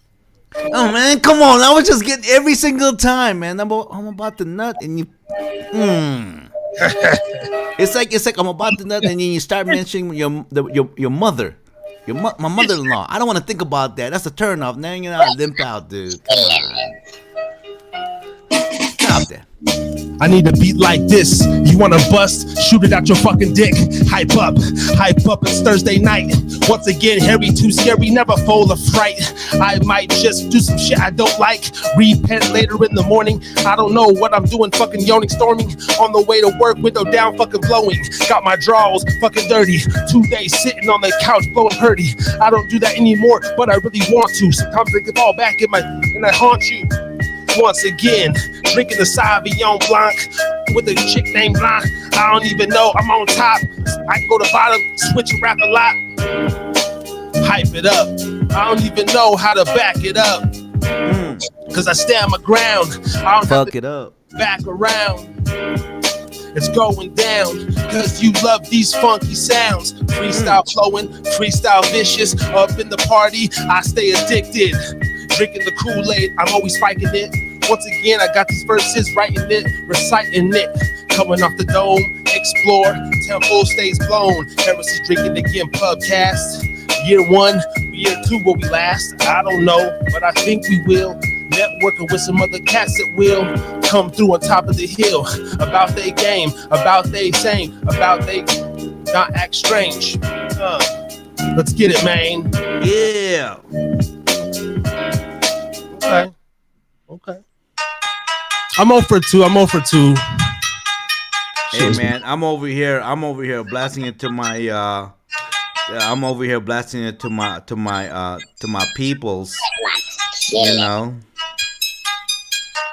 Hey man, year 1, we never got a cipher, bro. I want to get these fucking artists on here. Like, where to rap, you know. Serious, man. Seriously.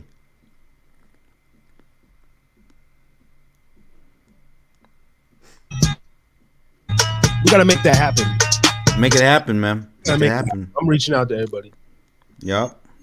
Me too. We gotta get a Thursday night cipher going. We had a mini one time. I think it was Wise, Daigo. Somebody. Shout out to everybody, man. But I'm gonna reach out to the boys and we need to get a cipher going.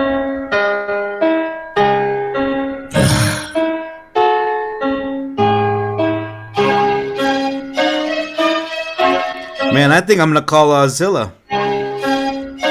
Get Zilla on the line. I will get him on, yeah. Get Zilla on the line. The shit's gonna be lit. Cause I'm just right here, feeling fine. Dropping the mic, I'm robbing the mic. Like a fucking cradle in the night. Nah, never that me be fancy. I stay grimy, dancing in my pantsy. Doing a little dippy, doing a smoking like hippie. Cause I'm feeling shitty, never that. I'm feeling just fine. Get Zonezilla on the line. 775. I'm coming back home, but not tonight. It will be very soon. It's midnight and we stay going on down. T.N.R.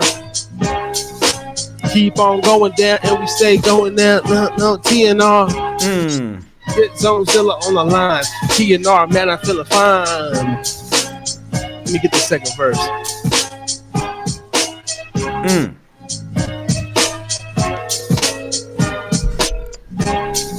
Go peep the clip. I posted on Instagram. Don't trip.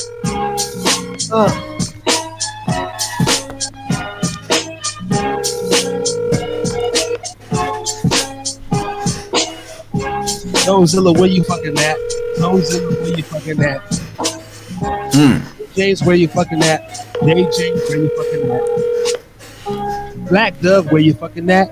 Where you fucking at? The text now subscriber you were trying to reach is not available. Oh damn! The brother probably did not pay his phone again. Oh wait. Damn. Wait a minute. Maybe I'm dialing the wrong number. If he didn't pay his phone bill, I'ma have to make a fucking diss and get him killed. Yeah, I can't stand shit no more. I always gave his ass fucking rides, and I'm not done with that shit. Cause I know too much about you, man. I'll make a diss track. God damn it. I remember when you asking for cigarettes. Get a job. I'll get a job. Stay at your job. Pay your phone bill. We trying to call you. 02295. Hold on, I'm leaving him a message right. Is not available. The mailbox is full and cannot. Oh, damn, Jonah. The mailbox is full, dude.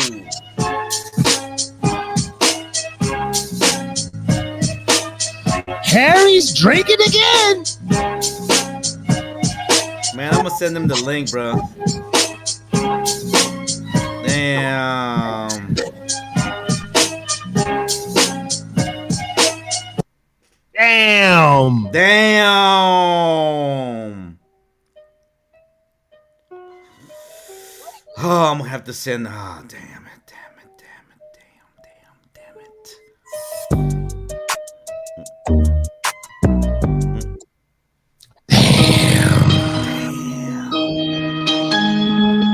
Jonah, man, why you do this, man? Year 2 and still just hasn't figured it out.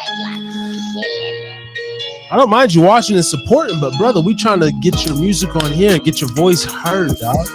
Seriously, dog, really, man, really. That's what we're trying to do, dude. Come on, man, come on. To all the homeboys, to all the homeboys, to all the homies.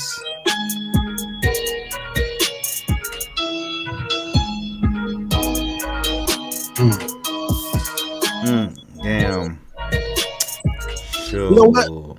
Early payday, thief. We're gonna I'm gonna play see all things. What is it? Billy D, man. He has a beat channel. What is it? Hold on. All things Billy D.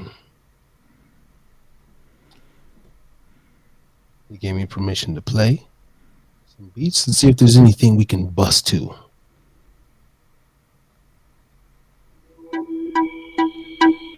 Go subscribe to All Things Philly D on YouTube.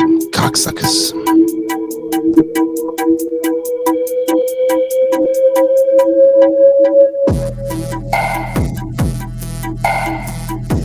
Martial arts.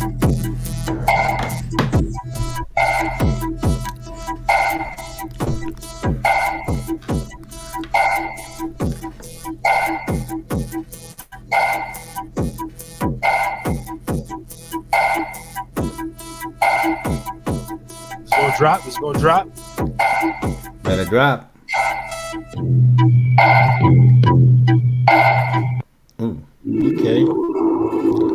Wait, are these all of Philly D's beats? Yes. These are Philly D's beats. He was episode 048, I think. 47, 48.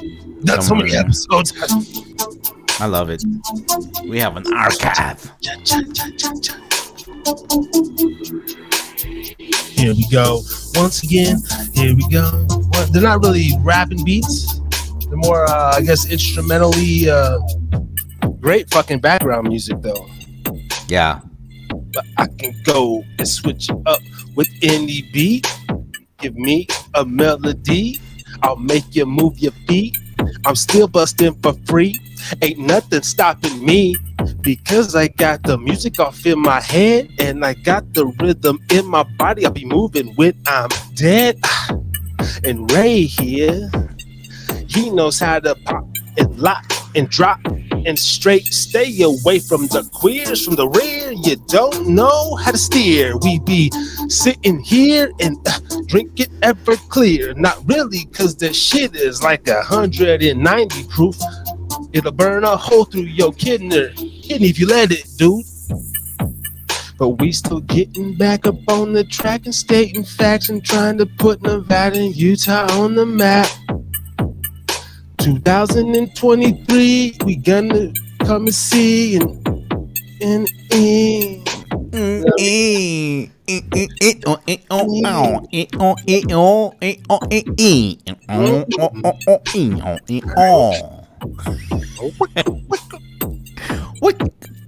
Wiki.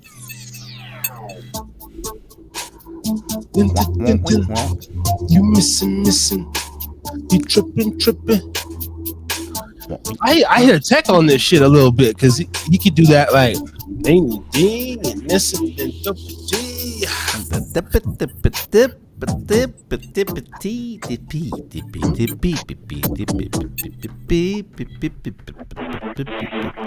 else we got? Uh-oh. Remember that? Baby. Baby. What's That was your a great number? That was a great clip. I'm still gonna make a clip.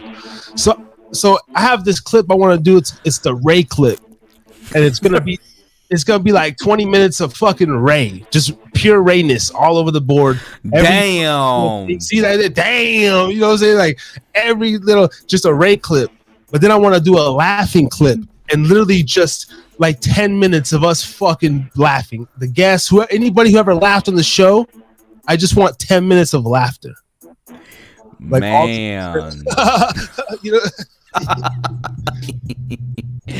Yeah, man. I think that'd be fine.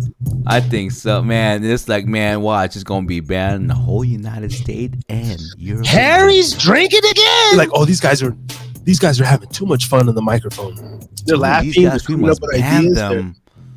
They're encouraging people to come together and we gotta throw them in the tape box, in the Kevin Samuels box.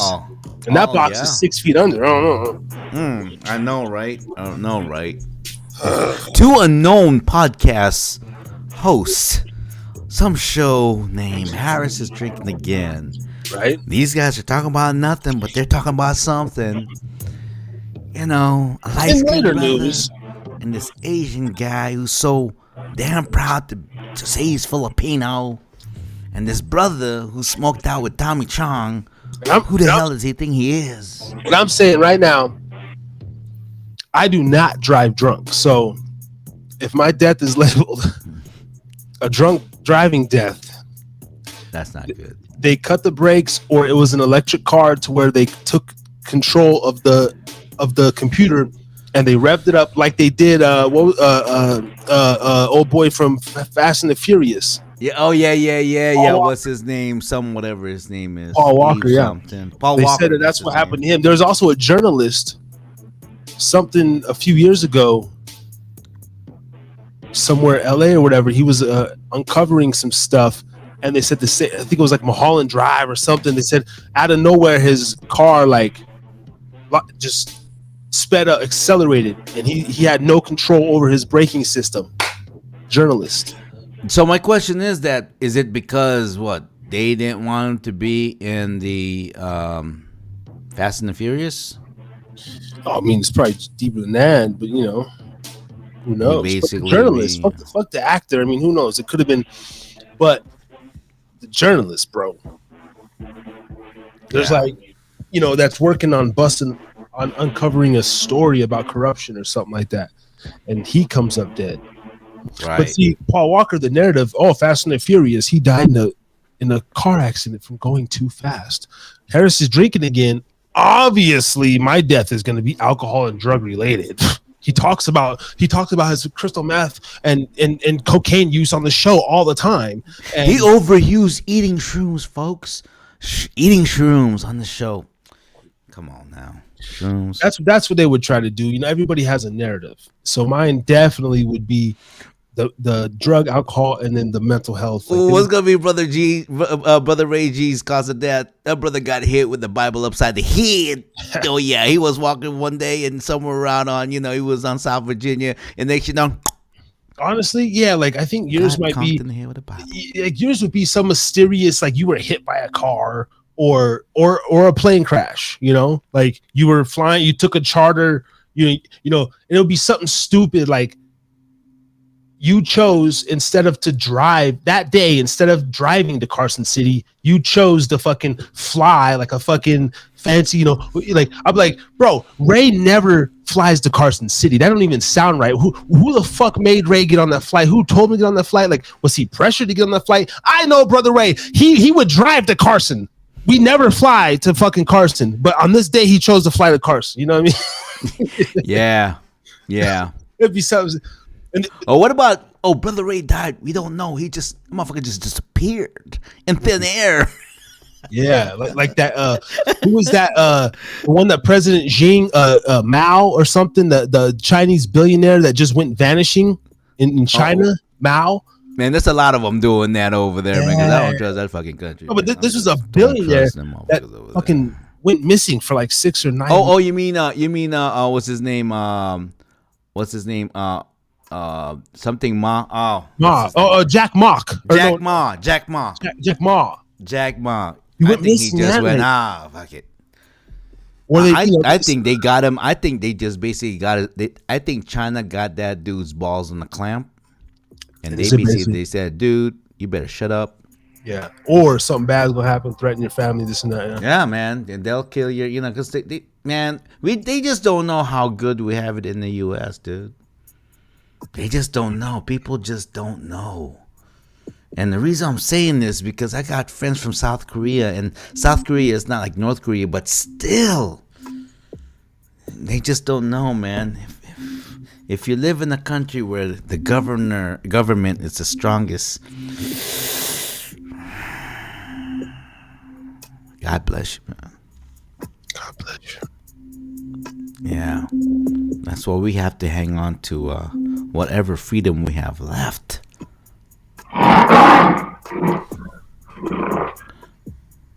Yeah, we have to hang on to whatever freedom we have left, people.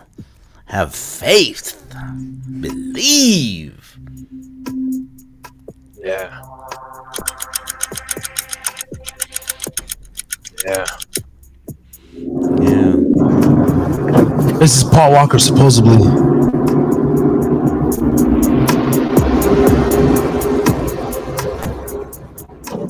Wait a minute. Are you saying that's Paul Walker, right? Driving off the car and that dude crashing shit? They caught him. Oh, maybe his phone recorded him. What?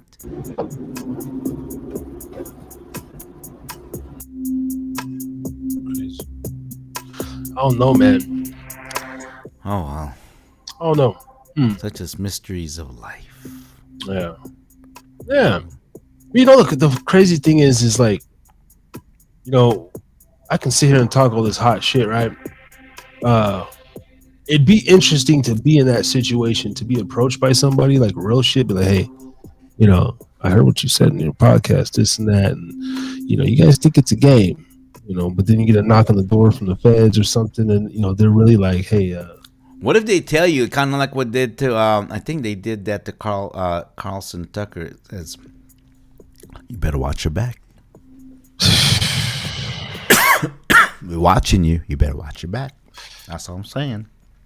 I don't know, man. I have a couple different things in my head of what I would do and what I would say. Because if it already got to that level, so right then and there, I already know that they do that, and I'm so far on the so-called, I'm not even gonna say it, the C stuff, the C theory, and so it would just prove to me that much more. I'll be like, wow. Yeah, and then once it's proven and you know it's real, then what? Dude, then you have a choice to make. At that point, it would be like, okay, should I expose it? You can listen to them, but it's been uncovered. Like, what minuscule thing you thought that you said on the Harrison Drinker stupid little Thursday night show, it's real. So then at that point, I would just be like, okay, I could double down. At what, you know, at what expense, right? Or change up the narrative. But I'll I honestly, completely be different. Like, oh yeah, I was like, bro, imagine I come back see on. theory, but now I'm like, okay. Next week I'll come back on the show like completely different. Or what if they, I would ask them. I would really ask them. I'm like, look, since you guys are here, and you're already, I'm basically already halfway dead. Like if you're already at my door pissed, then this is basically the verbal warning. So I'm fucked if I fuck up again. I'd be like, look, fellas, what can we work out? I think you're gonna be like the following week. You'll be wearing a suit, a bow tie, a horn rim glasses. Like, listen, my brother, what I was trying to tell you was according to this repercussion, the rhetoric that I was trying to convey. I apologize. I apologize deeply, my deepest soul. What was I thinking, my brothers and sisters? What was I? And then you'll have horn rim glasses like this, and you and I be like on the intellectual side. You know what? If we get to that, and they want to get intellectual, yeah, let's go. Let's go. I don't know, man. I'm just talking tough. We ain't nobody. But, when we are there and somebody tells you, hey, bro, just want to let you know. I think watch your back. The crazy thing is you don't really got to be nobody major in today's times to be a motherfucker like that. I mean, because think about it, right? The number of subscribers that we have, though it may not be a lot in numbers, there are people that is there every single time we put something on, and they know when that is, and they can go on to that subscription anytime they want to. Doesn't mean they're gonna be listening to every show. We're gonna have very few people doing that. In fact, I don't even know if people do that. I don't know if we even have anyone that or I know that's constantly every week. Man, I'm dialed in you guys. I'm watching you guys every week. I don't think we have anyone like that. I mean, outside of I got friends and close family, people that tune in, every week, and but outside of like people that we don't know, those true. Or maybe there was maybe with us, there's some people in other kind of foreign country, and they're maybe getting ready to come to the U.S. and they're trying to like, what? I just want to know, how they vibe in the U.S. and because we're international, we're going, these two guys, they're different. They have a sense of whatever. The analytics are showing. What is it?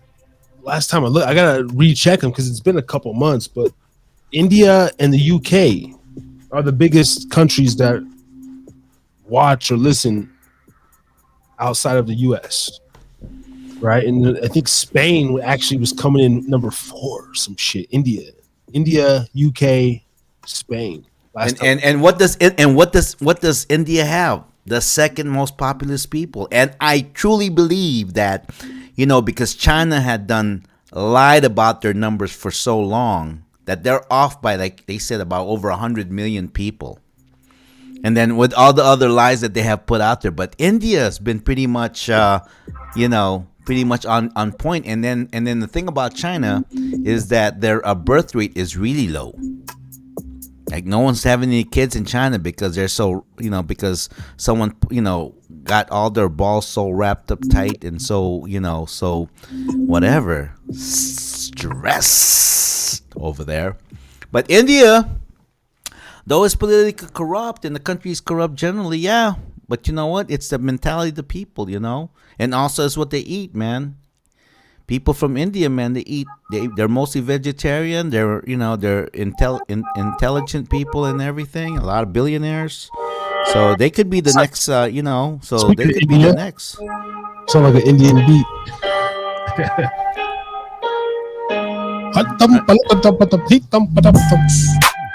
Hey, but by the way, man, I love East Indian food. I love East Indian food, man. Roti, chicken masala, chicken tandoori, curry. Give me some of that Indian food. And the women are fine. They are so Hurry up and buy. thick. Hurry up and buy. Beautiful. Hurry up and buy. Hurry up and Love buy. their Hurry up features. and buy. East Indian women. And they like What you say they about have- my mama? You say about my mama? You say about my mama? You say about my. Hurry What up you and say buy. about my Hurry mama? up and buy. What you Hurry say up. about my mama? Hop up. Man, I be in the store. The motherfuckers looking at me like a straight whore. Bitch, I'm here to support your damn business. Ain't no black businesses in this neighborhood, so fuck you. Hurry up and buy. Leave my backpack at the store like I'm gonna rob you dry. Fuck that.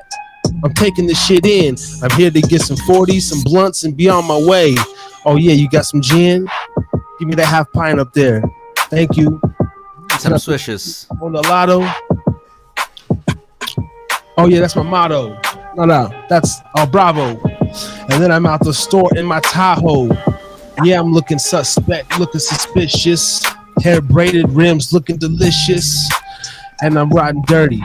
Black man in America, man, feeling unworthy. They The trying new to. Barry Gordy. The new Barry Gordy. Oh, the new very good. Oh, they're trying to get you. Yeah, the new very good. Baby. What's your number, baby?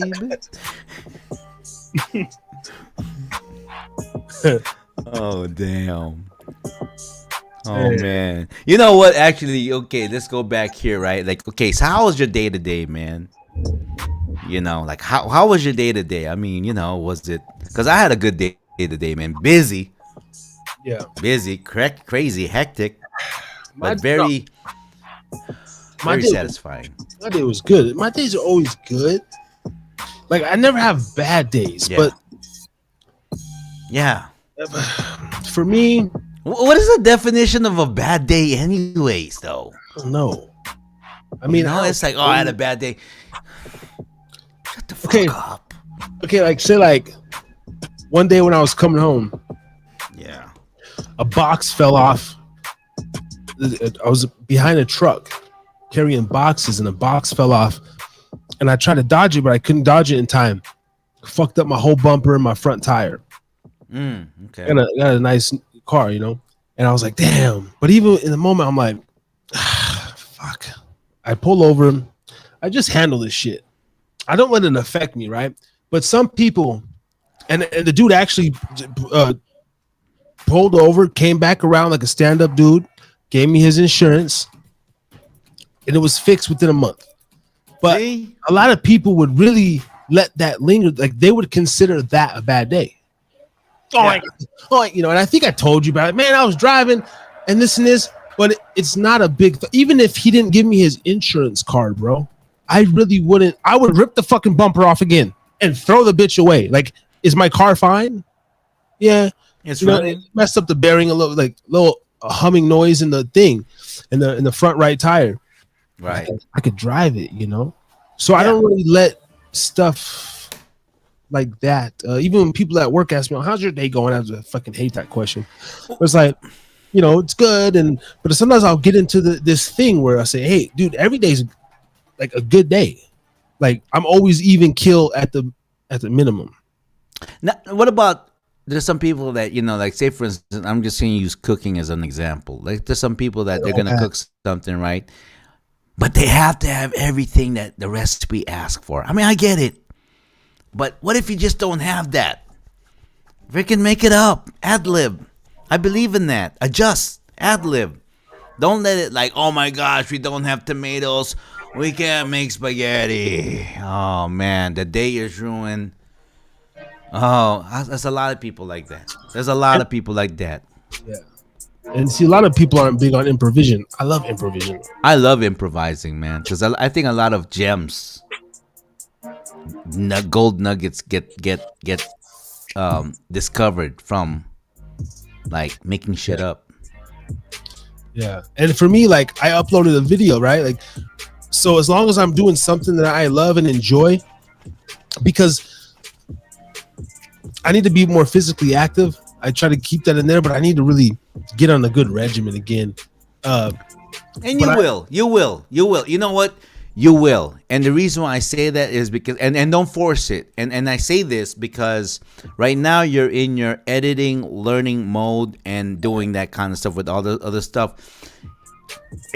In time, everything is going to like pan out and everything is going to be copacetic and everything is going to flow real well according to your plan. Yeah. And you'll have that time. Like I have, like I look at my time and everything. Now I have my Sundays, Wednesdays. Now I'm going to be my Fridays where I'll be walking 5 to 6 miles. Yeah. In the morning. Yeah. That's cool. Like as long as I get a good balance in, Yeah. I can still have a good day. But some days, a so-called bad day for me would be like, damn, I could have edited. I didn't get enough done. But that's a personal thing. I'm not competing against nobody or nothing. I have this timeline in my head that just tells me today's the day I'm going to drop a video. Yep. I know that this clips this one. I'm going to drop this one. As long as I go by that and I live up to it, I feel like it's a successful day. Yeah. Yeah. No, seriously. You're absolutely 100% correct on that. And then absolutely. The back end stuff, being a father and just, okay, got my son to school, picked him up. He's, basketball practice. Okay, check. Boom. Shower, brush your teeth, sleep safe. Wow. Yeah, okay. let's talk about that for a little bit. Like there's some people that just for some reason they just ain't straight with their time. Like their time. Like but then if someone does it to them, they hate it. But time discipline, dude. Time discipline. I mean, that's okay. You're right. Okay.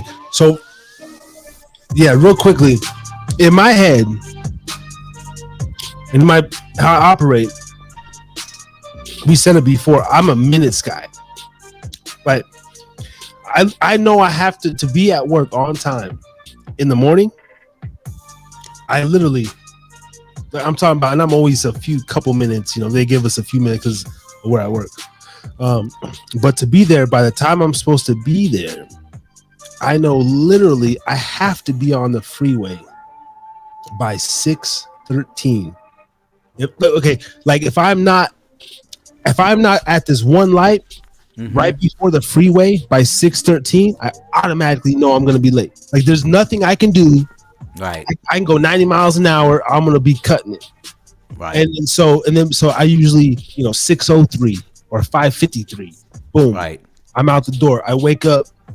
My first alarm goes off at like 4:17, and then I got an alarm for like 4:30, 4:46, 5:01. Like I do shit in numbers like that. To literally. Damn, the brother got it like that. Not 4:15. The brother said I got it on 4:17. Oh, bro, like I do Just shit like like that 82 minutes. That is straight crazy though. But I mean, I respect it a lot though. Yeah. Because that is super anal, but super exact.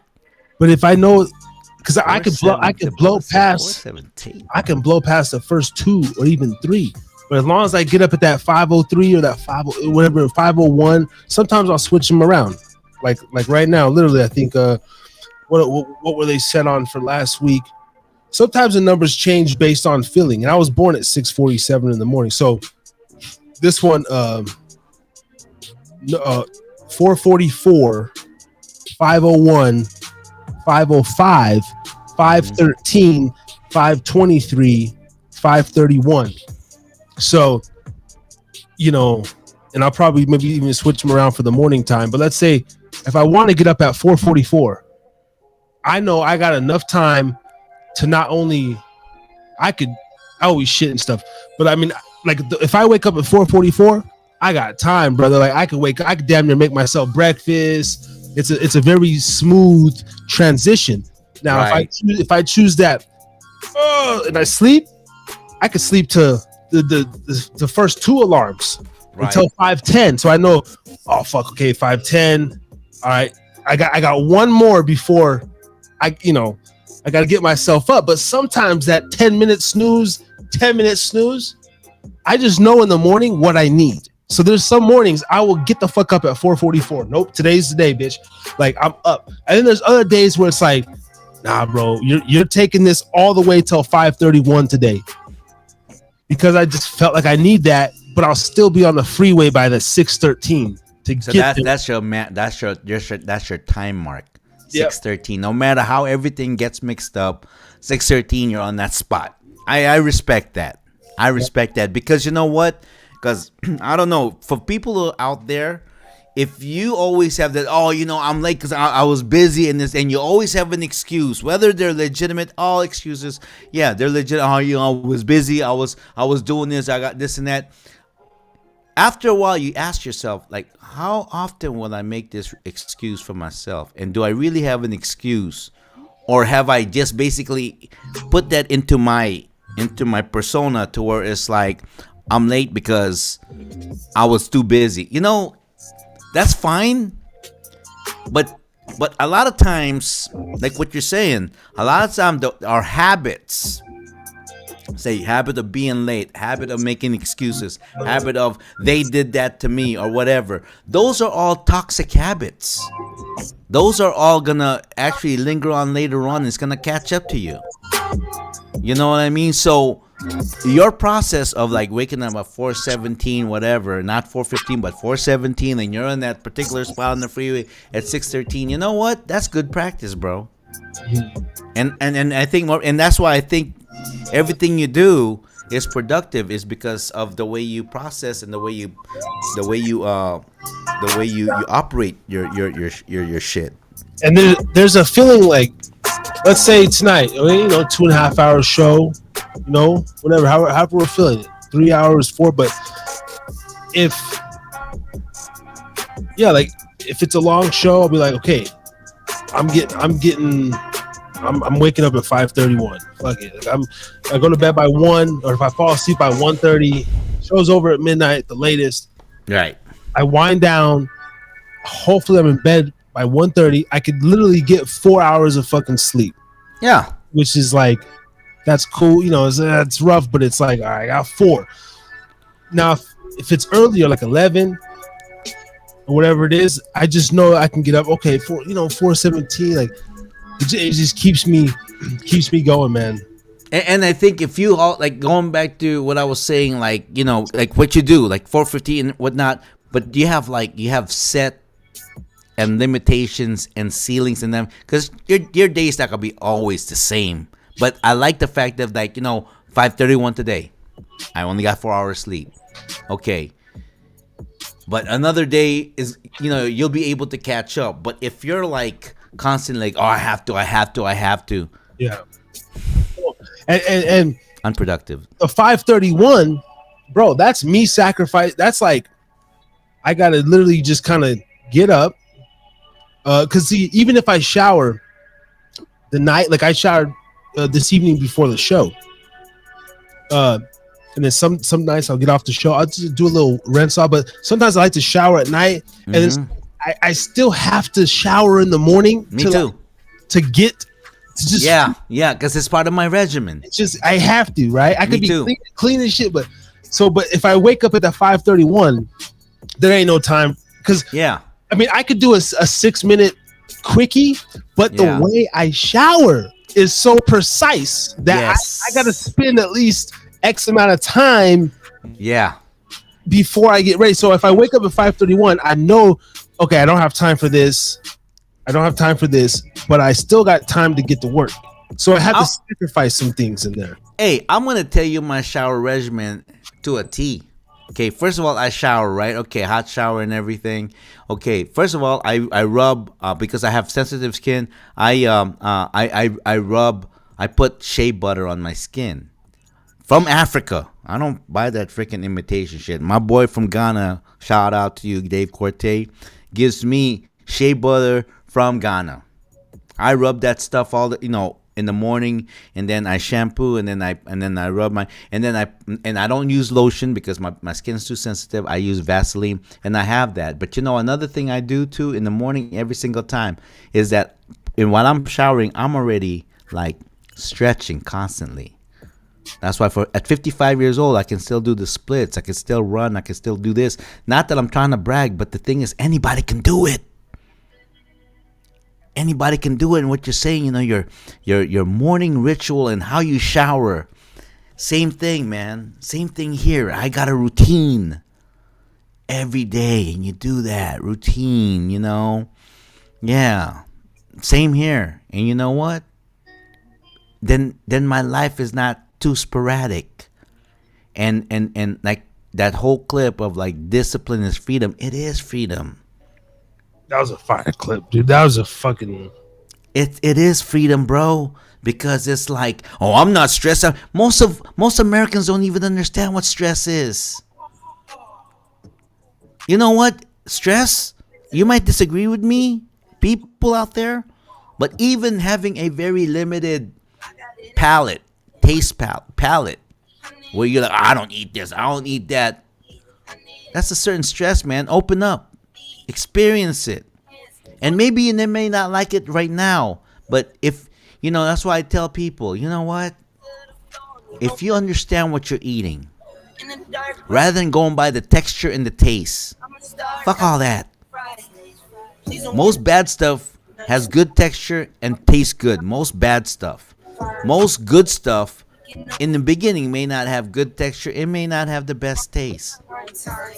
But you can program your mind into understanding. And that's why for me, before I even criticize any food, that I have somebody here like, ooh, what's the smell? Ooh, well, you don't like this. You don't like the smell of garlic and onions. And the reason why, because your all your food is bland. You cook like shit. I'm Asian, dude. I like a variety on my shit. I like ginger on my shit. I like soy sauce. I like fish sauce on my stuff. I like hot sauce, Worcestershire sauce. I like stuff or certain kind of seasonings I like on my shit. Gotta have it. But I don't like that. And you know what? And I eat and I look at their cooking. I'm going, not that it's just not appealing to me, dude. It just doesn't even look healthy. Okay, let's go right on this for a minute because I work in that industry. So along with the drinks, I gotta serve this food, man. And I'm a judgmental motherfucker. I'm sorry, man. If you're a man, and I get it, these big burly men, mostly the fairer than me cut, not this side of the arm, but this side of the arm, my other half. Bro, I can't stand these motherfuckers like come in like order even a cheeseburger. That's like, no lettuce, no tomato. I know, right? God, that's disgusting. Just cheese and meat. Can I just get the burger? Buns. Just meat, cheese. And I'm like, bro, yeah, sir. Or not even that. Like we have some dishes where, like we have a nice ahi tuna dish, right? It comes over. You would love this motherfucker, right? Sliced cedar tuna slice, right? Oh, I love it. A little bit on the side, and it comes on a bed of this nice it's a cabbage mix with some garnish with some it's a full like a mini salad, but it has a cabbage mix, some kale, some ginger soy sauce over it, a couple like diced tomatoes on the side, some ginger and some wasabi, right? People pay $21 for this fucking plate and only eat the tuna. And every time, oh my god, bro, I take back a whole plate of the good shit, the real good shit. I eat that at work, bro. I'm sitting there, I lick the motherfucker. I want everything. You know what, bro? Can we just go in that topic a little bit, man? When you just eat just the tuna because that's the only thing that tastes good to you, you know what happens, man? You lose the essence. That means that's why you ain't got no rhythm. That's why you ain't got no rhythm. That's how you're not in the flow of life, because you're missing all the other musical note that goes along with it. Yeah.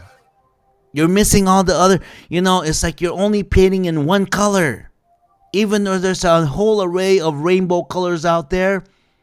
Again, and you're missing it. You're missing the whole artistic essence of, especially dish. Another thing that gets on my nerve, I can't stand when people just eat to eat.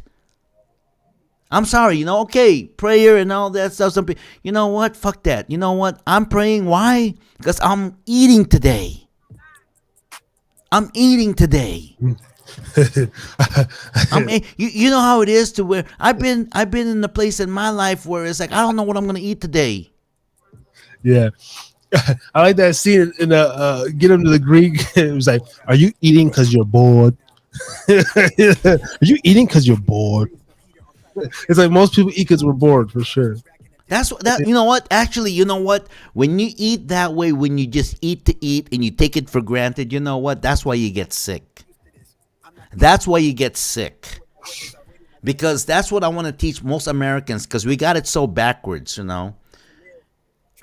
When you eat, just like when you prepare yourself in the morning, man, specialize that shit. Like when you eat, I'm just going to go cook a burger, or I'm just going to go grab something to eat from the fastest whatever. No, man, you're missing the whole point. That's the reason why you're not beautifying yourself. Well, okay, remember when we watched that video, and I think we were on Beeline Show where the father that brings McDonald's and the mom. My whole thing with when people say, oh, well, maybe he didn't have a lot of money and that's all they can afford. It's like, motherfucker, you live if you can look. I do Subway, Del Taco occasionally, this and that, right? But I know. Yeah, I had a McDonald's, bro, over COVID.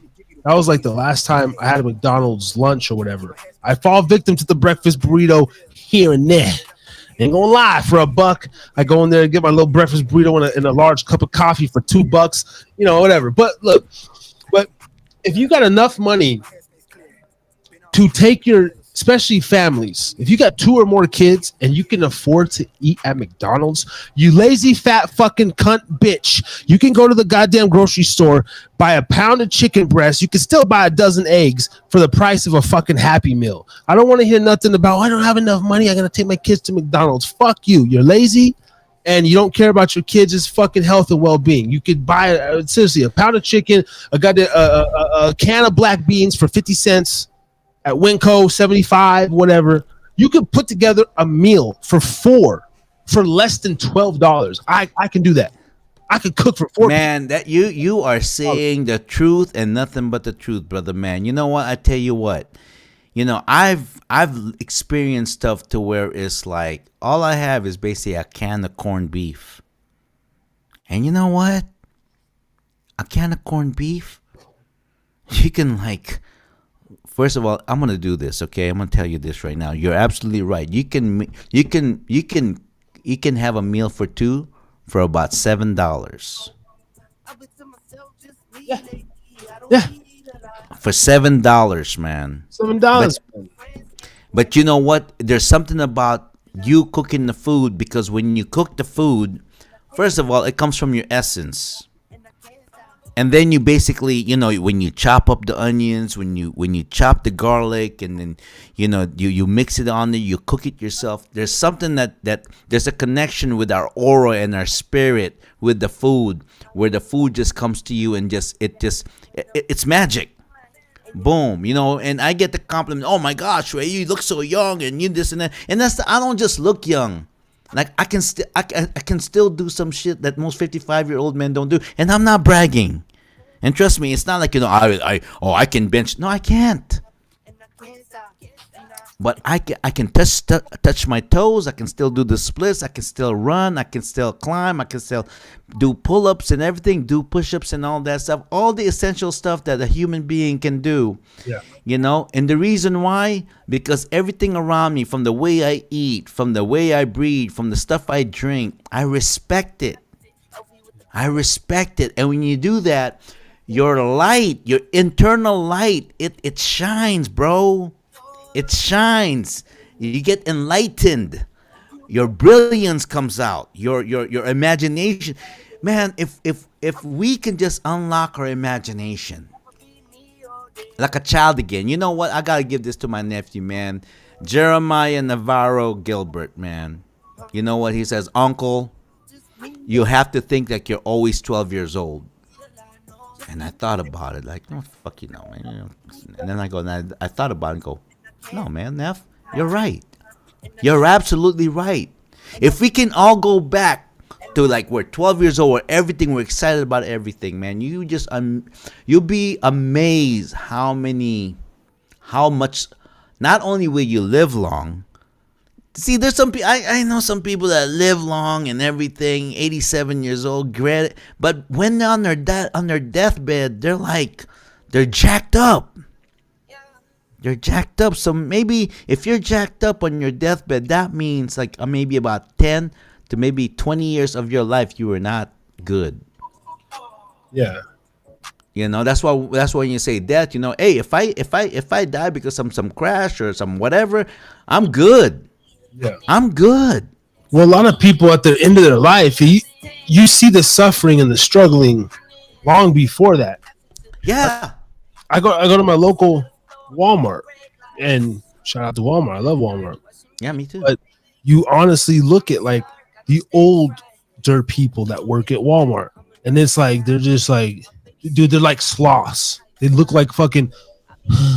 I can help you at this register, and they're like, there's like this hunchback, you know, defeatist look on their faces. That's like, you know.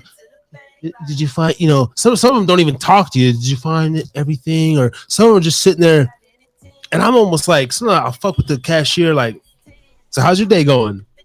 Oh, it's fine. I'm tired. I know. I only got 4 more, you know, it's just this mundane fucking low vibration again. This low vibration, man. That is the problem with our country right now. Is the low vibration, man. It's this, you know I'm getting off work too. I had a long day, but it's like I'm seeing in older people just the look of defeat, and just everyone moves so slow, bro. Like everybody moves slow. I'm talking about.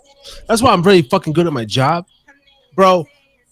Honestly, I'm more of a workhorse. I tell my customers this because sometimes the customers, people want to come there and fucking vent like I'm a goddamn psychiatrist therapist, right? Sure.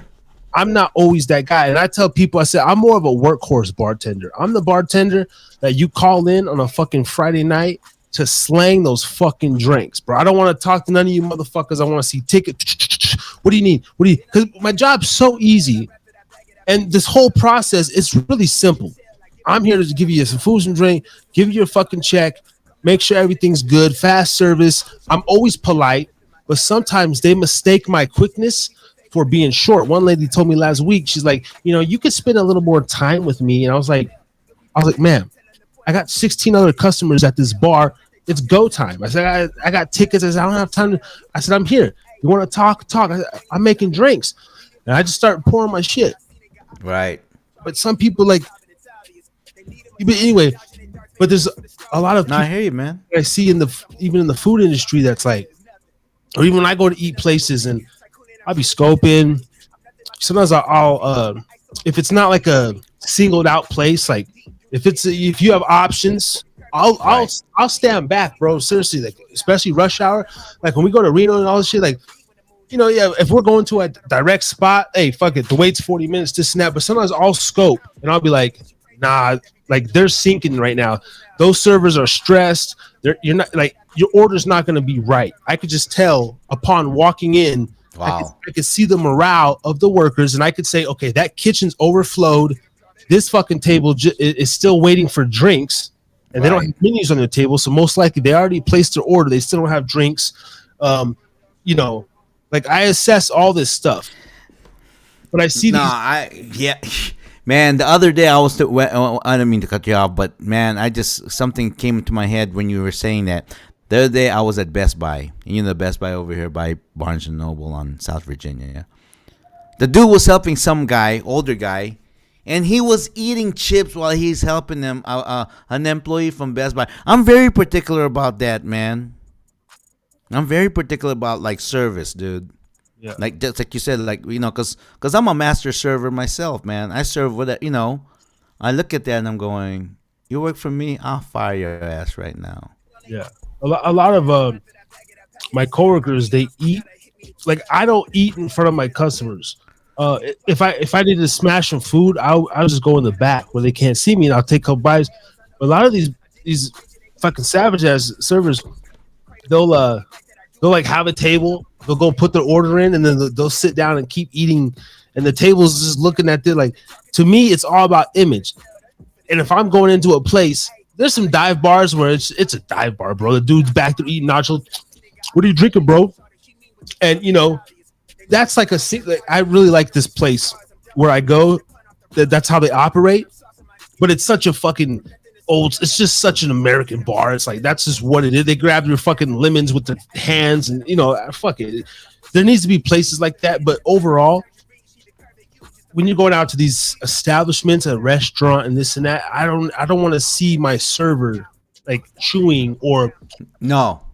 Yeah, you gotta have some kind of dignity, man. Very dignity.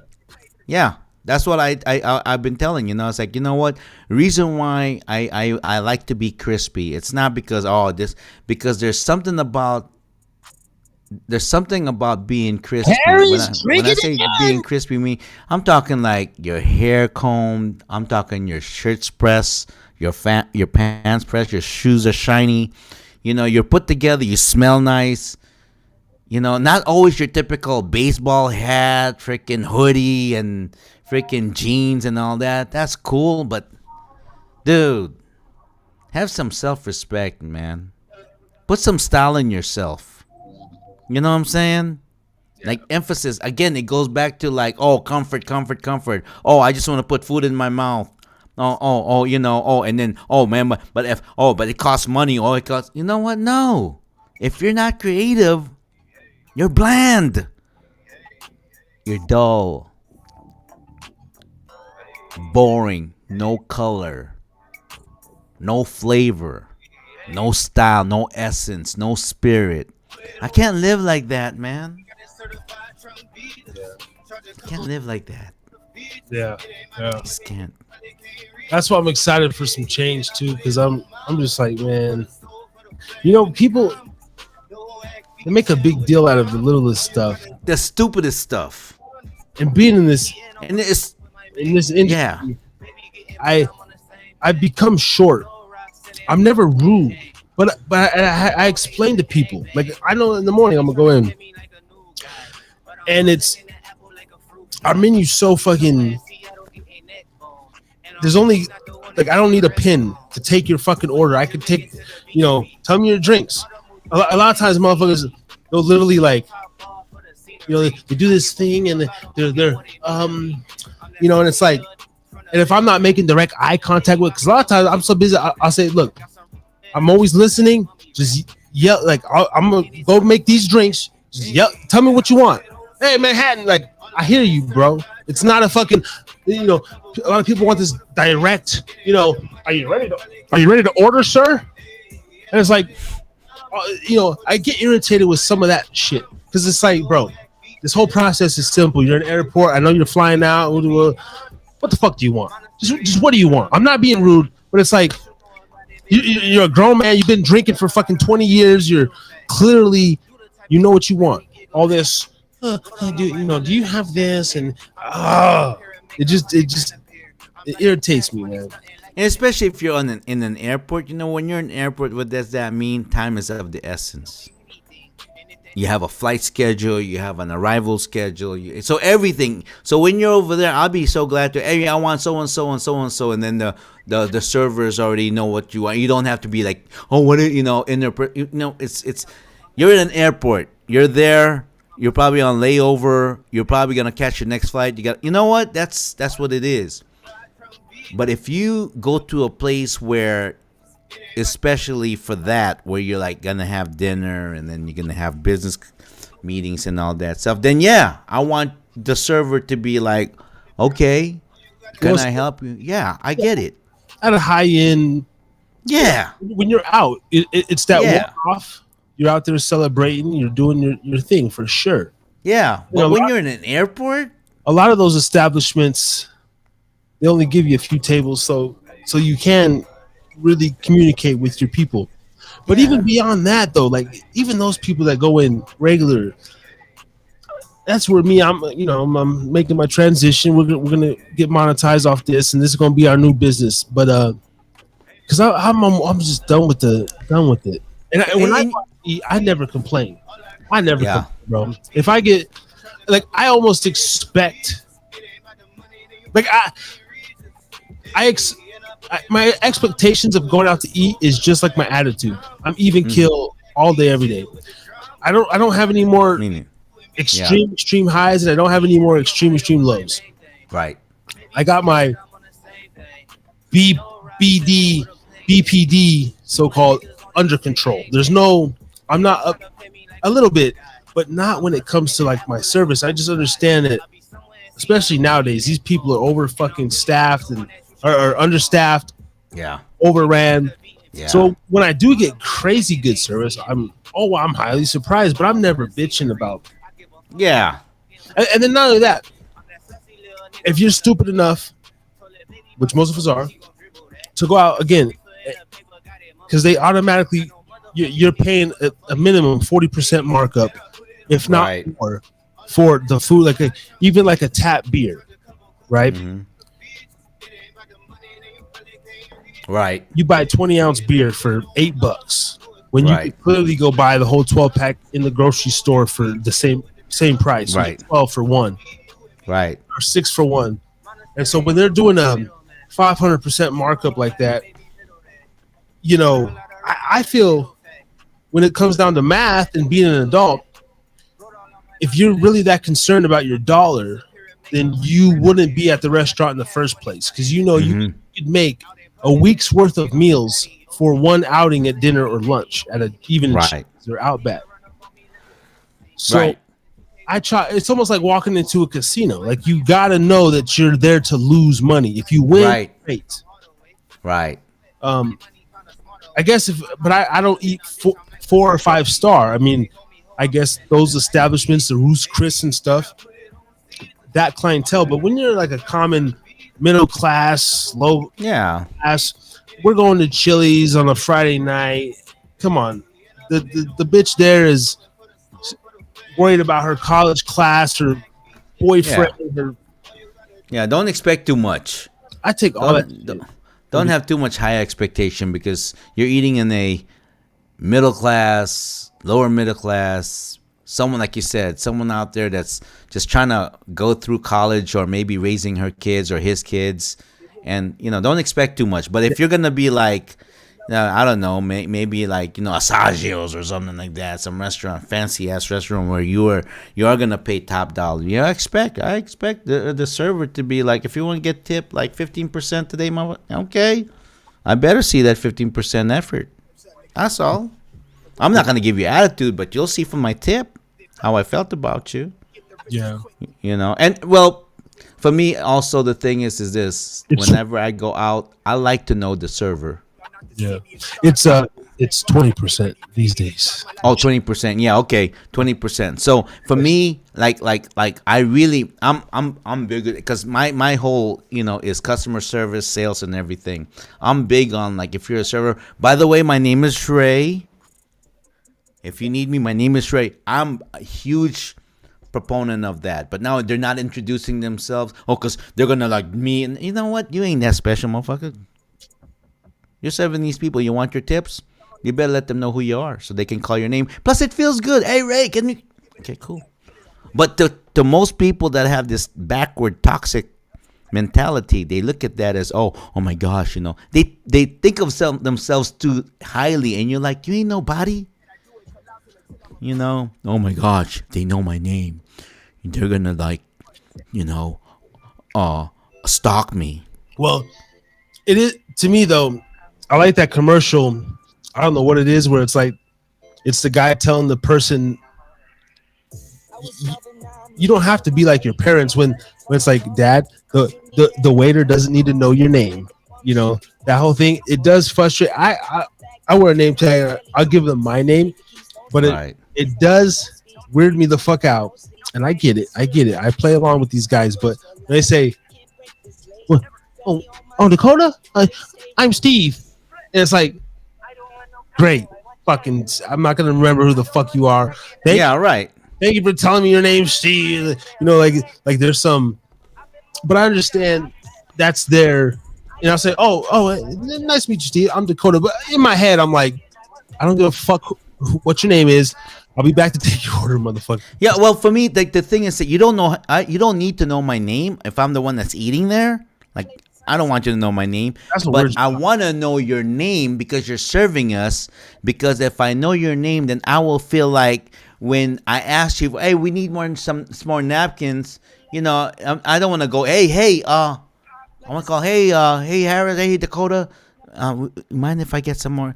And it feels good when they know your name. And because if they know your name, I guarantee for someone that's been a veteran, I'm a veteran that's serving, man. I get high tips. Because you know why?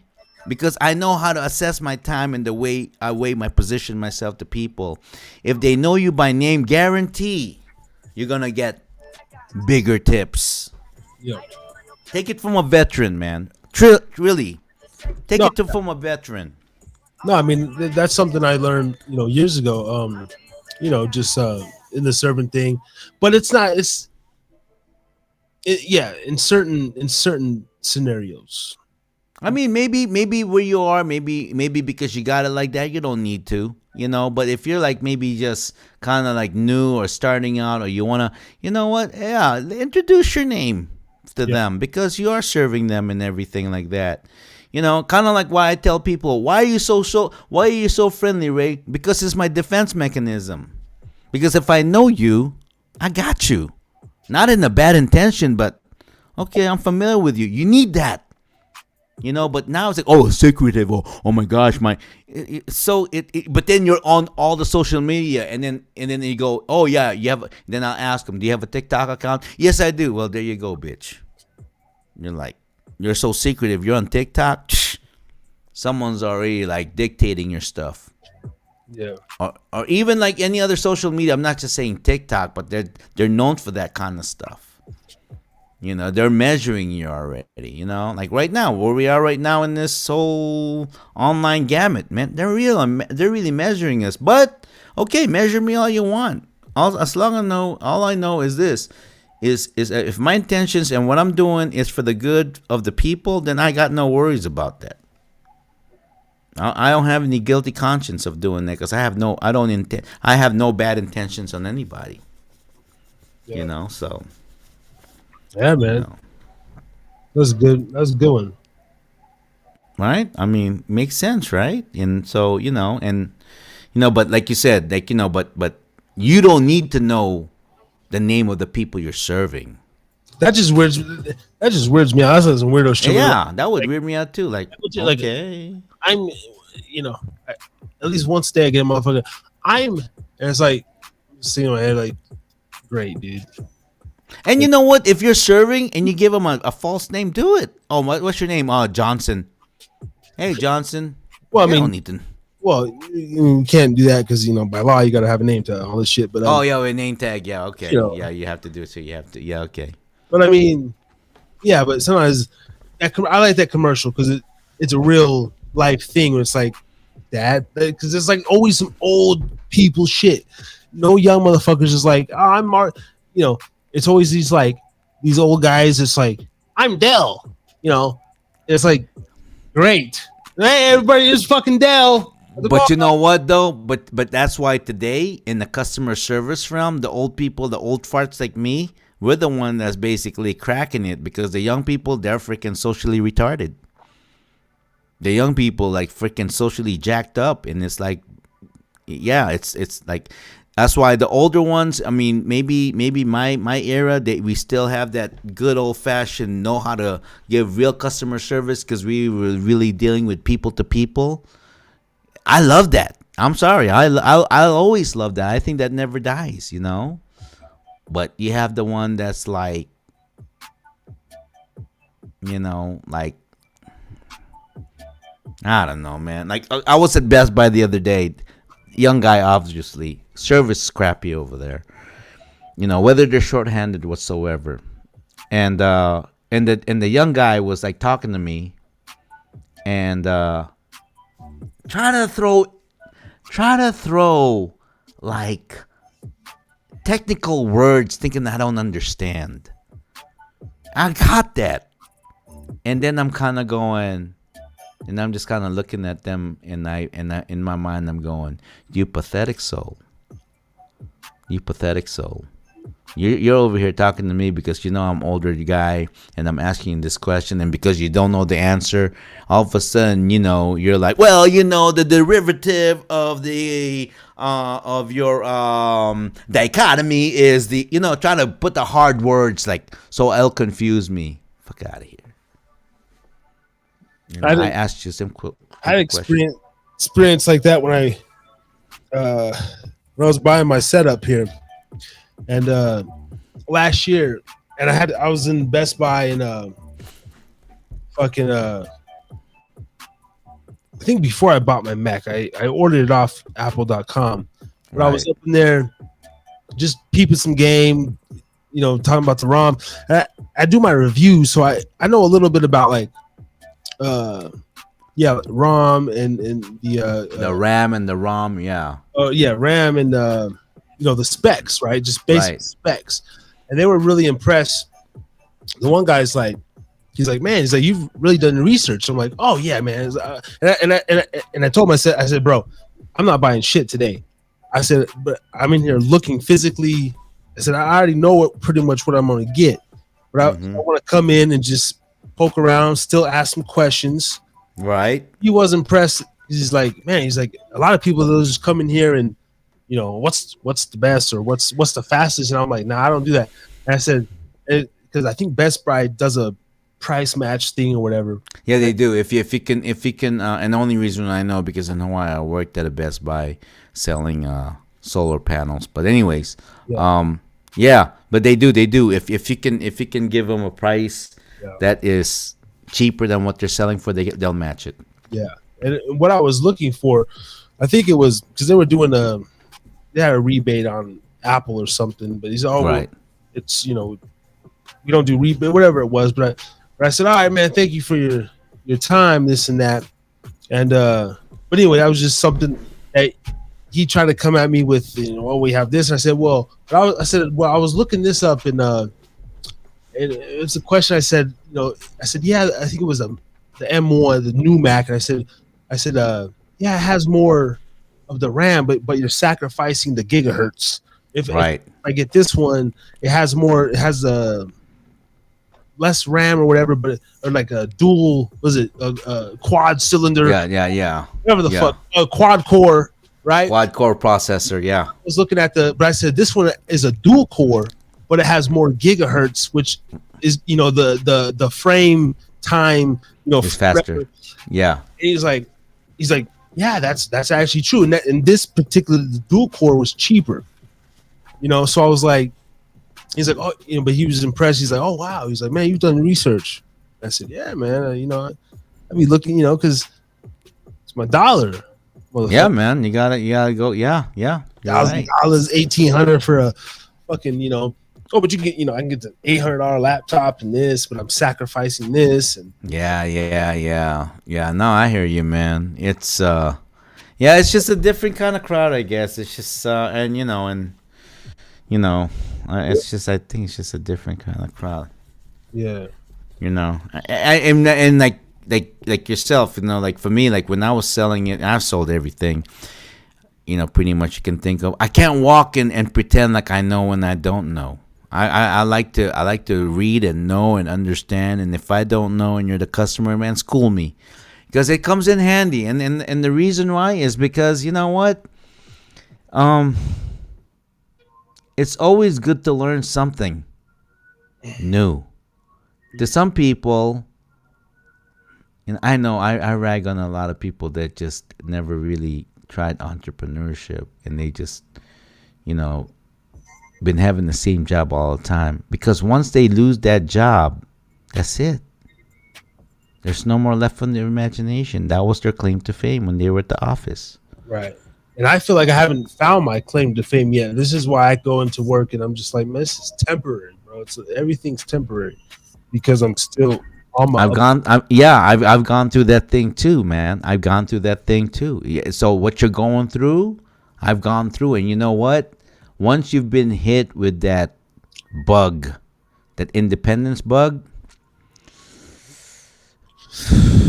We do shout out on Podbean. We got Meridad R in the live chat, and Audrey and Nana OC Botang and James Beard. Shout out to you guys. Botang,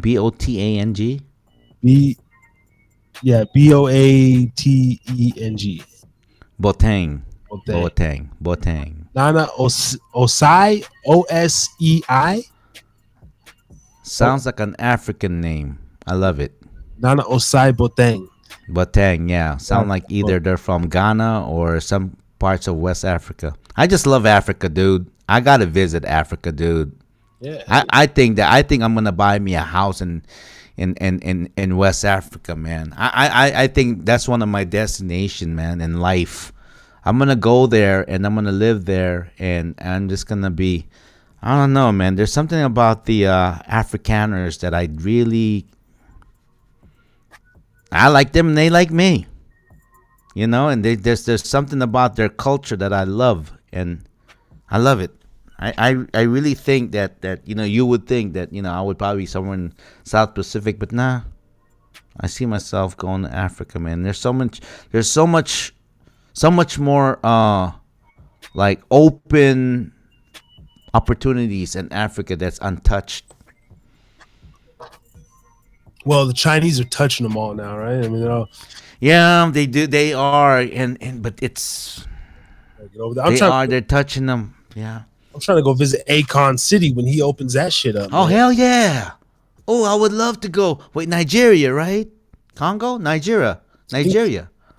Yeah. Lagos. I would love to go to Lagos. No, but Akon, the rapper, he's making a city like Akon City. He's making his own city. Why not? Akon, it's gonna be opened up like 2026. We're going, man, because I want to go to Africa. Akon. I mean, my boy Dave, he's got land over there. He's got a school over there. Shout out to you again, Dave Corte, man. Dave Corte, he has a school that goes up to middle school, and we've been talking about it, and we want to basically, have that school as, teach the young people like technology and multimedia. Okay. Something that's useful.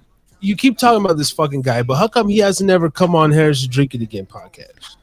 What the fuck is? Because he is because he's gonna come on my Talk Teach Truth. And he already bought the microphone, but I told him he should be going to our. Yeah, you know what? I'm gonna call him tomorrow. I'm gonna say, bro. Well, I mean, that's what I'm saying. Though. Well, you're gonna go to your podcast, but it's like you don't want to get your feet wet over here, motherfucker. What the fuck? All right, you know what? No, I'm gonna tell him that. You know what? Dave? I'm going to twist your other arm. I know, because my boy got. I love him, man. My boy had a stroke. So his I believe his left arm is like. I feel like his right arm. So I'm gonna twist his right arm. I got some goddamn numbness and weird shit. I think I got editor's arm. Bro, I got a fucking some shit going on here in my right trapezius for days, man. Man, your ass got to move to Reno, man, so we can fix you up. Because the other day, Scoob was like, "Oh man, I can't bowl, I can this and that." I said, "What?" But he works out every day, right? And I go, "Where does it hurt, bro?" And then I was like, "Okay," and then I was like just kind of like, okay, on your back part, by maybe my sciatic, and then I was just right on this lower lumbar. And this brother right here, man, Scoob had like freaking knot on his like lower back. I said, "You mean this right there?" "Oh yeah, right there." "Okay, watch this. Okay, now I just want you to breathe out, relax, breathe out. And if it hurts like a mother, man, that's good because that's what's causing you. I said it's not like you can't do this, you can't do that. It's just you gotta not. You know what's telling me? You work out, you work out, you work out, but you know what? You don't stretch. Yeah. You don't stretch, and you probably don't drink enough water. Yeah. So, like his knot was like as big as my fist, dude. Right there, I felt it. Yeah. Trigger point. Yeah. Yeah, and so it's like no, it's not. So a lot of times it's just not stretching. You know what I'm saying? Yeah. So No, I said, but that's this one's just from the angle I'm sitting at and all the clicking and clacking I'm doing over here to produce these hot. yeah, all these hot clips with the. I Yeah. love that, man. Yeah, man. But just over the 3 hour mark, and we did get a late start, so 11:30 over here. 11:30. Oh yeah, that's right. Yeah, it's 10:30 over here. Yeah, I am getting hungry. I'm trying to get that 4 hours of sleep. I've been sacrificing my sleep for over for 53 weeks, getting between 1 and 4 just for the show, and I will never change it, man. Thursday nights is here to stay. I don't give a damn if I got to be at work at 3 in the morning. I'll just be on live from midnight to 3. I like Thursdays, man. Yeah, me too, man. So, do we have any lineup show this weekend or anything Um, on our calendar? nothing, nothing this week. I reached out to a couple guests. I'm gonna be booking more for February, but nothing this week. Okay. Um, Okay. next Thursday, Artie Hoffman's coming back. And, Party, a one man party. but I'm thinking about just one taking that one, so Okay. I can get a different dynamic. So we might give Brother Ray the night off next Thursday. All right. I know you don't want me to be in that conversation. Yeah, I'm trying to take it No, somewhere. that's good, man. No. Hey, I got nothing against that. Please do. I'm Maybe trying- there's something. I'm trying to really have fun and play with the guy. Right. Get all, So Because you know me, when it comes to the spirituality, I'm like Amazing Marvin, man. I will call your bluff, bro. and All yeah, that googly goo. I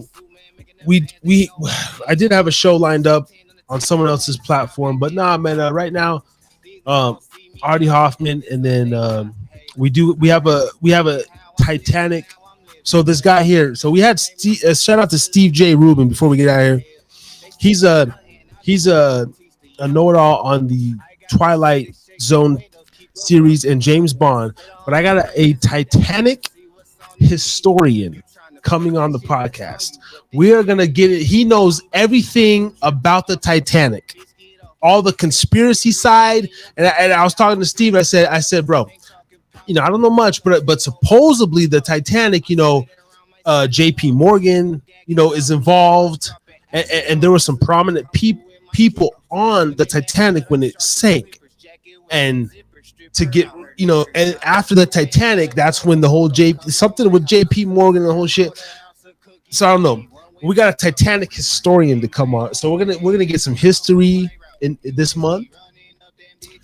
We got another cat, Jim Bailey.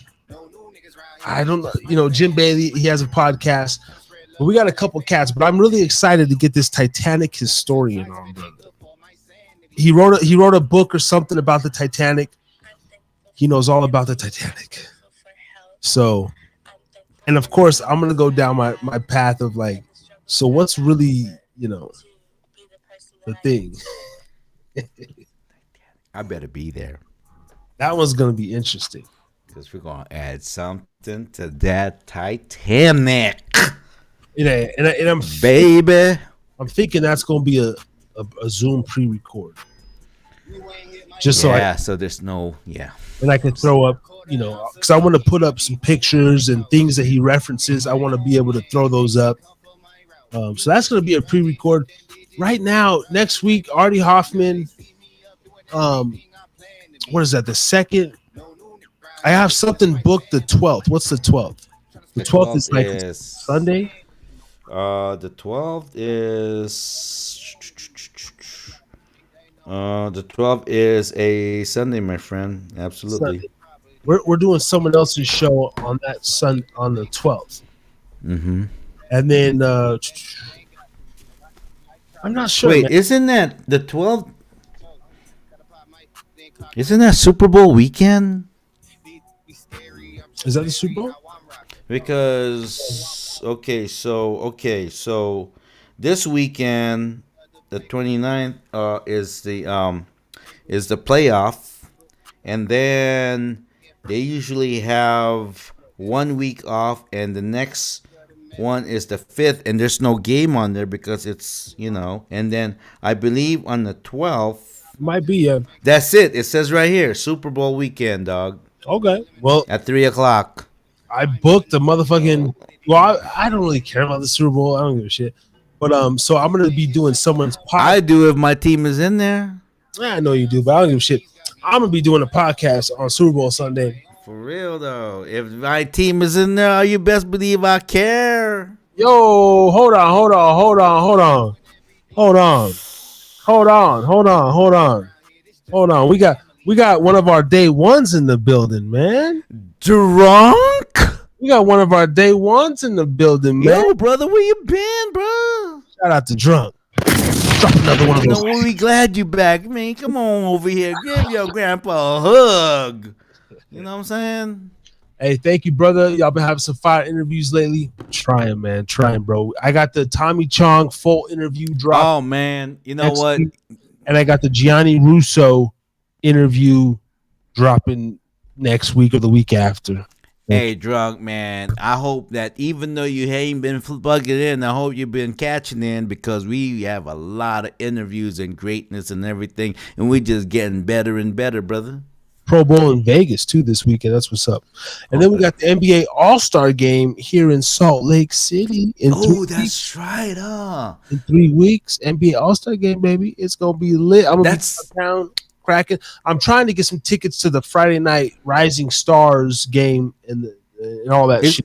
is the NBA All Star? Is it on February or March? That's February 16, 17. 16, 17. Okay, The and week that's when they have dunking contests and the 3-point shot and all that stuff, right?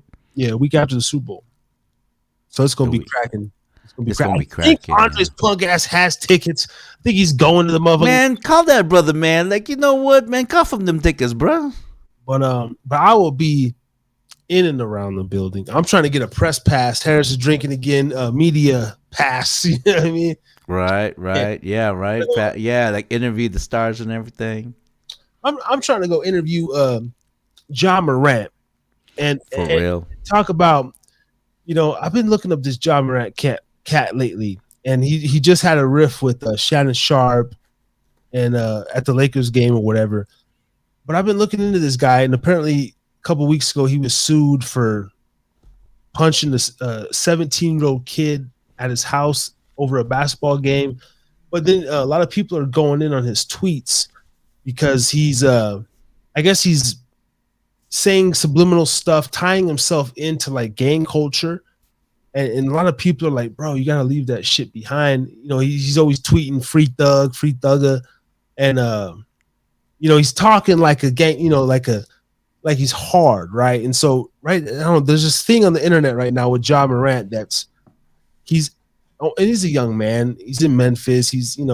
So I think he's going through this young identity crisis. But I would love to interview him, in the setting. Of course, the NBA got these guys on lock. They can't say shit. But I would like to get in these cats' mind and be like, bro, what's the? Because I know the outside influence has got to be insane for a young black millionaire basketball playing motherfucker. That you got the streets, you got your peeps on one side, but you got this whole other corporate. You could be playing golf, hanging with the Tom Brady's, building your legacy, corporate deals. On the other hand, Talking to your lawyer and accountant. and it's like, but I see this brother, and I look at a young man who's having a hard time. He just got a shoe deal that now Nike dropped Kyrie Irving. They picked him up.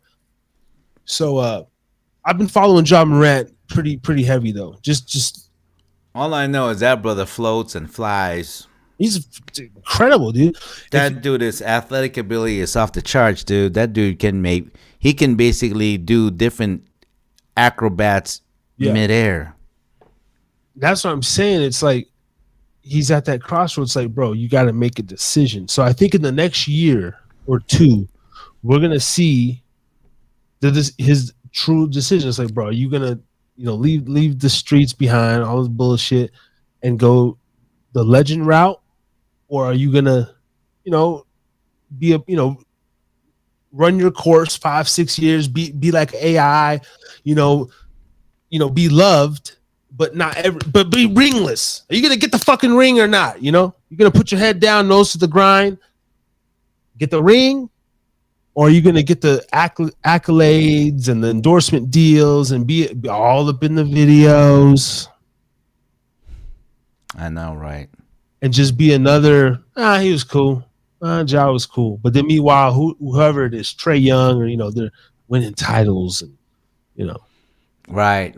No, yeah, and I think it's too soon to say anything about him because he's been in the playoffs, but yo, imagine if Harris Drinkin again gets a Super Bowl press pass. Ooh, I think we will. If not this year, next year. I think we will. You know what it is? Everything, the world is ours, man. It all depends on our effort, man. Yeah. If we're out, this is how I feel. If, say, you and I are out there, and I say you and I are out there because when we work together, we're more effective.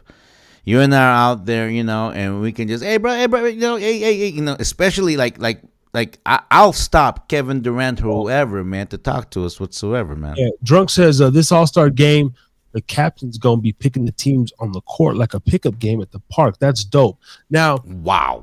Now, this game being in Utah, this is the first time in 30 years. Last time it was in 1994. Last time it was at Salt Lake City.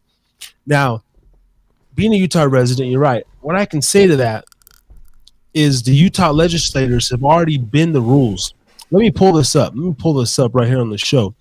So Utah liquor laws and all this bullshit, you can't buy alcohol on Sundays. They're actually changing the law for these cocksucker motherfuckers that come from out of state and want some liquor. Let me type this in. Utah liquor All-Star Weekend. Let's see, Utah liquor All-Star. See if it comes up. But they're doing pop-up liquor stores. Utah liquor All-Star Weekend.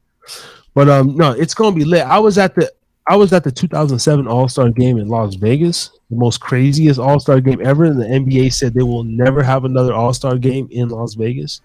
Wow. Okay, look at this. 9 hours ago. Thank you, Drunk Man, for bringing this up and chiming in, bro.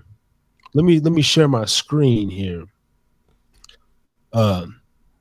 So Utah is doing this thing because just like for the Olympics, they made some things. So look at this. Can you see the screen? I can see it, but my side, but it's up. You have to read it. So pop-up liquor store aimed at this is Salt Lake Tribune. Pop-up liquor store aimed at NBA All-Star Weekend visitors. DABS Commission had no new licenses. Okay. The state of Utah will open a new liquor store within the Salt Palace Convention Center for 3 days only during the NBA All-Star Game weekend. The Utah Department of Alcoholic Beverages Services Commission Thursday unanimously approved the pop-up liquor store, which will operate from February 16th to 18th, 11 a.m. to 10 p.m. by the Salt Palace's east entrance, the big cylinder at 100 South of West Temple in downtown Salt Lake City.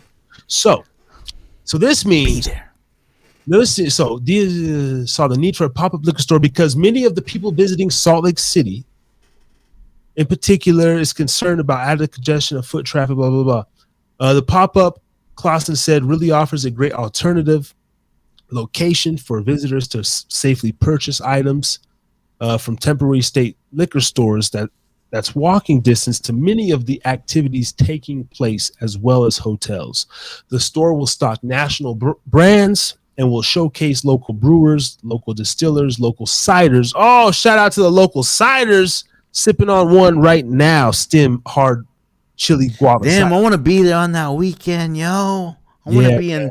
I want to be at your location over there, and just it's gonna be crazy. man, contact Andre tomorrow and see if we got any tickets. If not, well, no, well, we'll just wishful thinking then. Look at this here. Despite Utah's weird liquor laws, we now have fuck you, I'm not buying shit. We now have one of the handful of hard cider bars in America. And there's Hard cider. 250 ciders to choose from.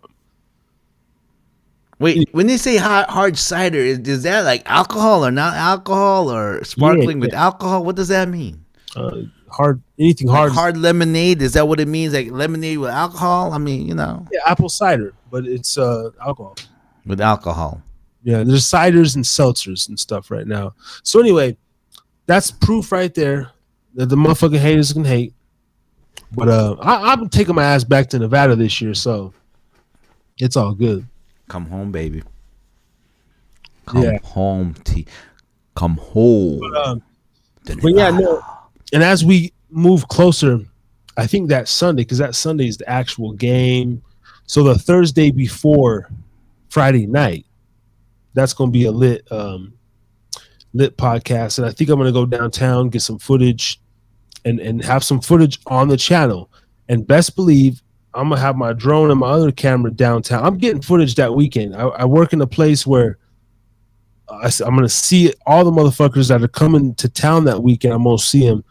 And then I'm just going to get some footage. I'm going to get crazy. I'm going to hang out at the hotel, get an interview. Hey, man, can I get I'm going to get something that weekend. Watch. You need a boom so that way you can reach out over there, Hey. Okay, we'll talk though. Like, because you're transitioning, man. Has your mental spirits been kind of like slowly separating yourself from your current location? I mean, yeah, but that's always but I don't want to say too much on the pod. Like I said, like about. I know. Well, because for me, because in this show they saw me transition from Hawaii to Reno, and I tell you what, yeah, there was I have to say maybe a couple of months where it's like I was there, but I was here. Well, like that's all I gotta say. I've always been. Nevada's always home, so to me, it don't even matter when it happens. It's like my heart has never been in Utah ever. I've just been here handling my business. You know what? It's funny you mentioned that because I've just been here handling my business. As much as you know what? Oh man, I know it's probably gonna this is probably gonna come back to me. Like as much don't get me wrong. I love Hawaii. I love the people of Hawaii, man. But the whole time I was there, 15 years. You know what? I just never felt. It's never. Yeah, I just never felt that. But now I'm here in Nevada. I'm here in Nevada, right? And I don't even know if my sister's still here. Like I don't know if she still has her house or not. And today, you know what I did, bro? I went to the old address. Remember my address? Rockcrawler Circle. I don't remember that name, no, but yeah. But yeah, that was the desk. That was where, everything, I mean, Fire Poppy was the second one, but the first house, Yeah. And Hey. I was over there, like, Yeah. still looks nice, man. Oh yeah. Fleur de Lis still looks nice, man. That's a nice area of town. Hey, Drunk, well, I messed around and met Jesus Christ. Oh my god. The homeboy that played that was the enforcer on the Bull. Why am I blanking out? He got kicked out of the Knicks arena. Legend. Yeah. What's his name? Oakley. Charles Oakley? Charles Oakley, yeah. Dude, I met Charles Oakley and ran him. My boy was getting off the plane. I was there meeting him, and he said, "Bro, I think I just walked past Charles Oakley, and if you're coming that way, you're gonna see him too." Just as he said that, I see fucking Oakley on the little escalator and shit sliding that way. I said, "I'm looking at it right now." I was like, "Hey, what up, Oak man?" Reached out, gave him a little dash. Said, "What up, brother?" I was like, "Hey man, you look bad," So I didn't really, meet him, but dap him up and shit. So that is a possibility. I feel like Hey man, if you're gonna go do that, man, I'm expecting a lot of like, selfies with the players, man. something. So we can put it on our, because when you come over here, man, we definitely gotta have a website, man. You know what would be dope, right? You being here in Utah. Okay, Karl Malone and John Stockton are still revered, but Sure. I believe John Stockton, even when he was playing, he turned down media, turned down endorsement deals. He never does fucking media. Like the NBA, when the NBA does anniversary things, gotta like beg John to come do the shit. I think it'd be dope as fuck to get a John Stockton interview. Nobody has a John Stockton interview. Like nobody. And if he does, he's gonna do it with like Reggie Miller or like one of his NBA, cohorts. I'm actually gonna type in John Stockton interview on YouTube right now. I just think that would be fucking dope, like some random ass shit. Or even like Anton Carr. Where the fuck's Anton Carr, man? Can we get Anton Carr and the Harrison drinking again? But look at this. I type in John Stockton interview. He did one with no. There's nothing. I think because he runs it. I think right now the reason why is because he is running his own like basketball camp all nationwide. The first thing that comes up is a John Stockton interview from the 1998 NBA Finals, bro. This man is like a fucking ghost. I mean, if you were an all-star like that, man, would you want to be like all in the limelight after you got out the NBA? Because I don't think I would. He didn't want to be in the limelight in the NBA either, though. Yeah, I don't think I would, man. It's like no, I don't know, man. It's like, you know what? Okay, let's say this. If I was at that situation where I put this and now getting paid, man, I would invest so much on like just real estate, and I'll just pack my insurance, my life insurance, my annuity, all my endowment, and then have a charity, whatsoever, and just leave the world like just. I don't want anyone to know where I am. I'm just gonna live my life and shit. Nobody does.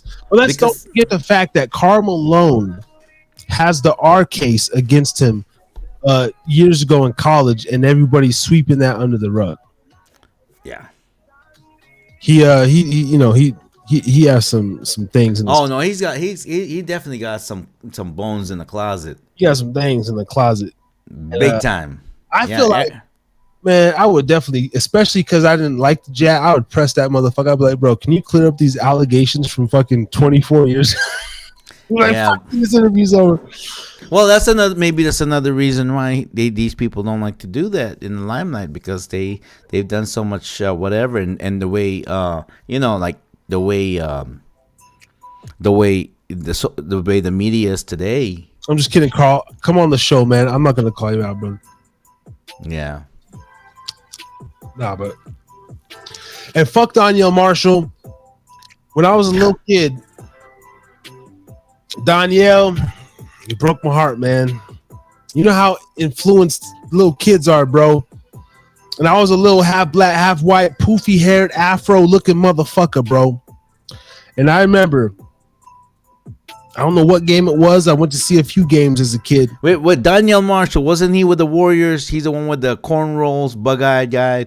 He could have played, but I know him when he played for the Jazz. That's all I know. I don't know what the fuck. Donyell Marshall. I think he played for the Warriors for a while, and then I think he got with the Jazz. Let's see. Possibly, but he was like a 6 point, whatever, 5 rebound game player. Yeah.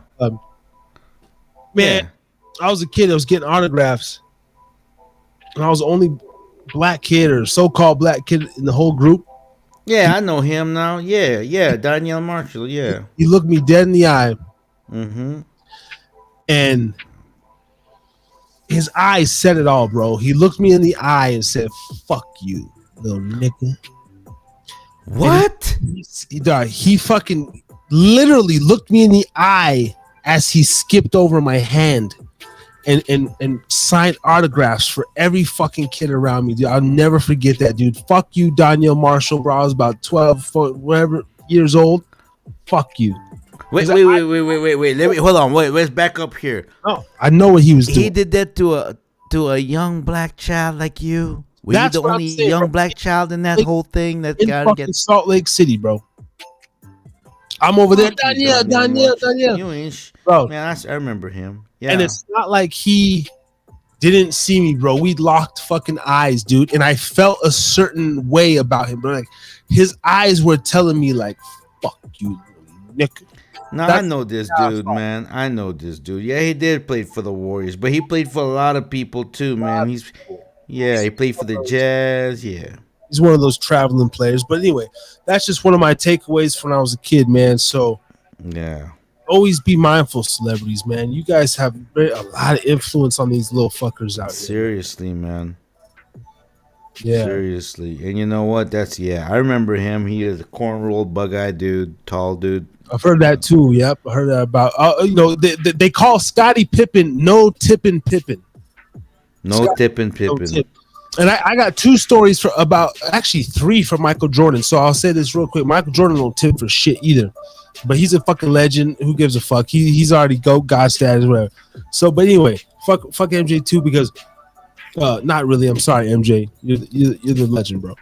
But don't let Lonzo hear you say that. But my pops, my uncle, and my boy Mikey, his pops, his big casino host in Las Vegas.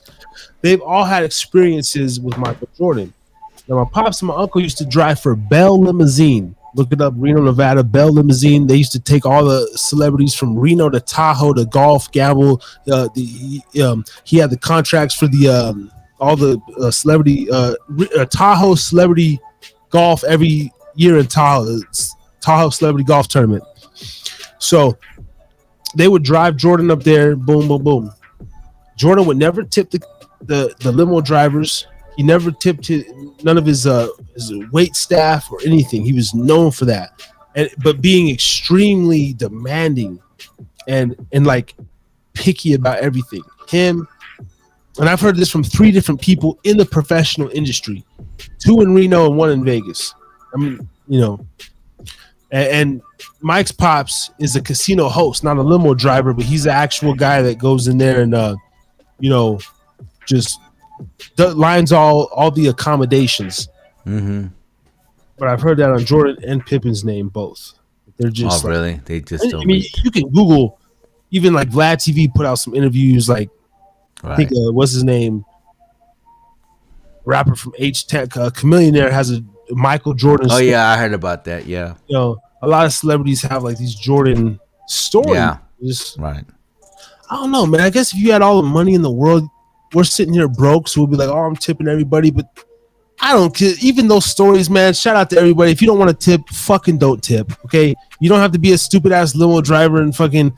Anyway, I could see myself being hella rich, and sometimes you just want to say "fuck you."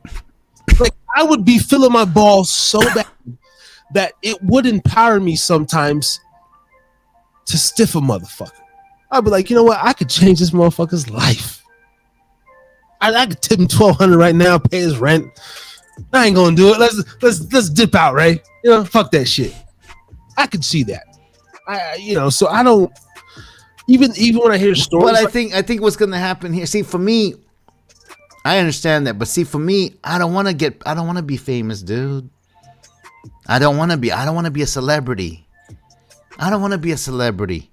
I detest it. I don't want it. Do you think it's your choice or the people making you that, regardless? Because if we, even if we keep doing those, it hurts you get, teach you talk, you're speaking celebrity into yourself. Whether you that's true. I guess. Okay, so I think you don't want to be, but if you just happen to be because you just got that much personality and you're just so likable and there's something about you that's like, you're not trying to push, but you're just one of those people that are like just a good example is someone like Tommy Chong. Like Tommy Chong to me is kind of like the guy that almost like skated through popularity because he's just who he is. Daniel Marshall, facts, bro. Fuck Danielle, man. Look me dead in the eyes, bro. Hey man, you experienced it, and for someone and for a kid to I'm do talking that to about, a kid, bro. And I'm over here, Danielle. Because look, I'm a big man. I've always been a 4. I played the 4 position. Right. I played the 5 yeah, up until like junior high, and then the skinny, scrawny fuckers were the center. I was a 4. Vin Baker, right, Baker. You know, had a couple all-star seasons. One of my all-time favorite power forwards. right, So I Vin was always Baker. partial to Oakley, Baker, Marshall, right. like that. Zach Randolph. You know, just big bruisers. Right. Zach Yeah. Randolph. Right. He look- Right. Looking at my Chris ass. Webber. Chris Webber played.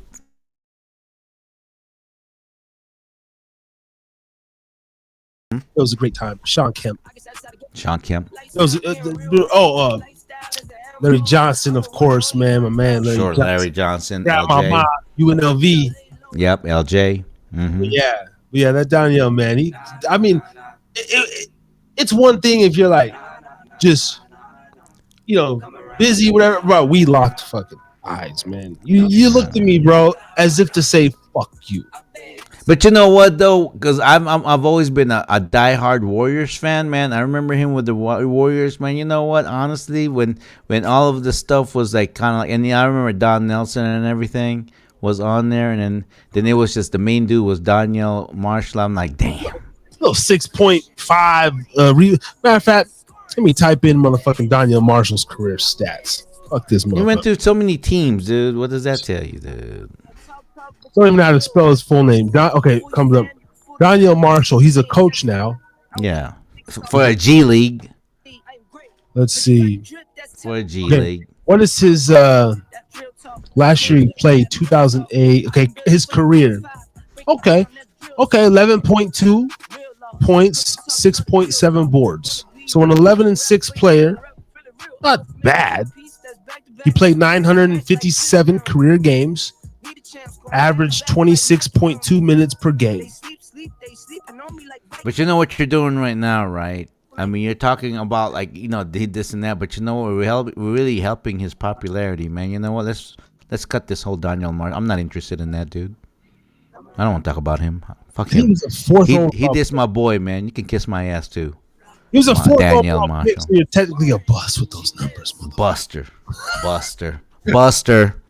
Nobody. I don't care. You may be rich and this and that, whatever. I don't care, man. You know what? It's your character that means a lot. And if you're gonna do that to some young kid, and you're gonna like cuss him out like that, man, you know what? I mean, I get maybe you changed, maybe he gotten better, maybe he regrets what he did in the past and all that stuff, you know. But Cuss me bad out with his character, dude. eyes. Vile. Like cut like a sword too. Cut like a sword. I was like, God damn.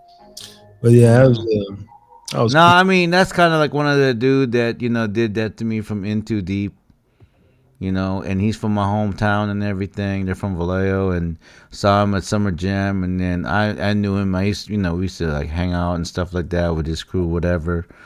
And I said, hey JP, oh, you want to do in the front and back, man, dude? I didn't ask for your autograph. I'm just trying to yeah. give you your props, and you're gonna treat me like that. You know what? From then on, I was like, I am never, ever gonna be starstruck with nobody again. Right. Yeah, Kiss man. my ass. But yeah, let's go ahead and wrap up. We're already closing in on Yep. 4 hours, man.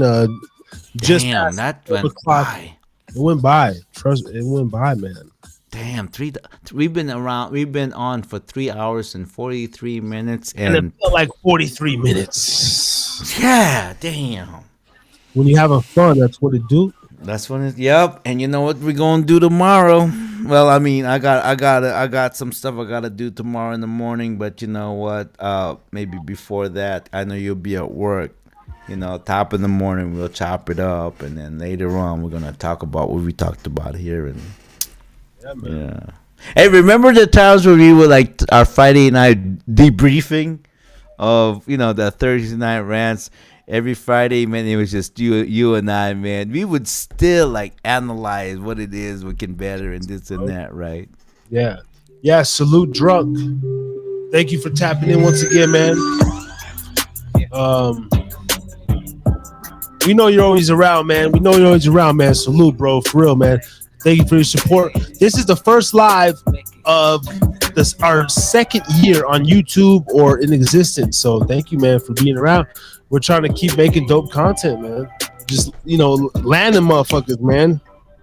We got some legends now to, give us a little bit of YouTube clout, Go check out my Tommy, But yeah, man, appreciate you, brother. It goes up. Started from nothing. Started from a dream. Tommy Chong was puffing. Yeah. Never thought it would have happened when I was 12 years old, jerking off in a napkin. After that, I'm watching Cheech and Chong. My mom wasn't home, so I could hit the bong. She would come home. The smell was still strong. Then I would go to my next door neighbor and try to sniff her thongs. Yeah, those were the days. Smoking purple haze. It's not a strain that I've heard in a while, because it's all some shit that sounds too wild. Jungle boogie, alien kush, fucking off this planet radar. Goddamn. I remember when it was Jungle boogie. Yeah. I remember when it was simple. Purple haze. I remember when Purple Haze, Alaskan Thunderfuck, and White Widow was like Jack Herrera, and then it just went somewhere else. Fucking Tahitian Kush, Blueberry Skunk OG with a twist of, some like that. I know they started naming different things. Like I remember Granddaddy, that was a big thing. Ooh, they're getting some of that Granddaddy. Hey, bro, I would, man. What I'm interested in is the best weed I've ever gotten in my weed career was literally in Reno. Now, whether it came originally from Cali or not, the best bud I ever got. I think I know what you're going to say. Reno. Orange. No. Remember that? Remember that orange was, no? It was Blue Dream. Oh, yeah, Blue Dream. It's Blue Dream. Blue Dream, not Orange Dream. Blue Dream. But even before that, though, there was these Granddaddy Purple Nugs that were coming out of, I want to say Mendocino, maybe possibly Oakland, but they were there in Reno. And I did meet a grower from Reno, and he would grow these. I mean, dude, oh my God, they were like little, like the size of fucking walnuts, and they were just literally the most purplest, hardest nugs, son of a bitches you ever seen, with the trichome, so much crystals glistening off the motherfuckers, bro. The best weed ever, bro. Like 2010 to 2014. Well, I tell you what, man. Over here, you want the best one? I'm sorry, man. We got Scooby-Doo. Scooby-Doo. Because I've tried stuff from the dispensary. I've tried stuff from other... Man, I'm sorry, man. Scoob knows his shit. We'll check it out, man. We're going to check it out. When you're over here, you'll never run out. So, anyways, man, we're going in almost four hours, man. I'm getting hungry. I'm going to make me some pasta. Yeah, it's man. almost 11:30 here. So, should we just say sayonara? Yeah, man. Get you out of the building. I'm going to do a little wrap up. Okay, brother, man. All right, man. Peace out, everybody. Till next time on Harris is Drinking Again, baby. Brother Ray G, everybody.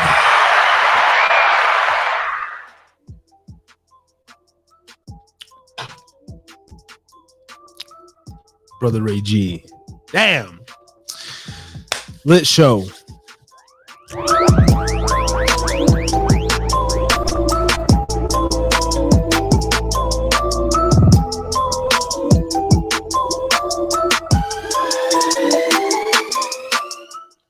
All right.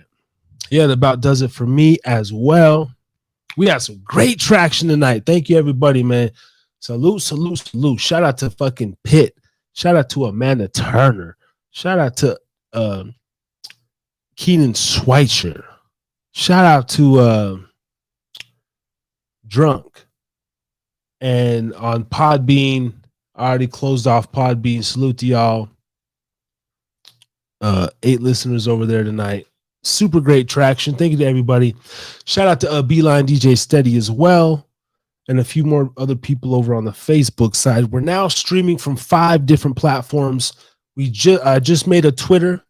Go check out Twitter. Type in HIDA Podcast, HIDA Podcast. Give me a follow on Twitter, man. We're still trying to run these numbers up. 210 subs in the building on YouTube. 790 more before we can monetize. Fuck it. We're going to get there eventually. We're going to keep putting in this work. Be back tomorrow, 7 p.m. with the upload. We have a drone pilot interview. OG, 7 p.m. And over the weekend, I'm going to be dropping some another Tommy Chong clip and a Gianni Russo clip. Type in Gianni Russo on YouTube. Go check out his crazy stories about him banging Marilyn Monroe, his involvement with the JFK assassination. I mean, just so much shit. The man's robbing banks, fucking meeting Pablo Escobar, doing crazy shit, man. OG in the game. So anyway, salute, salute, salute.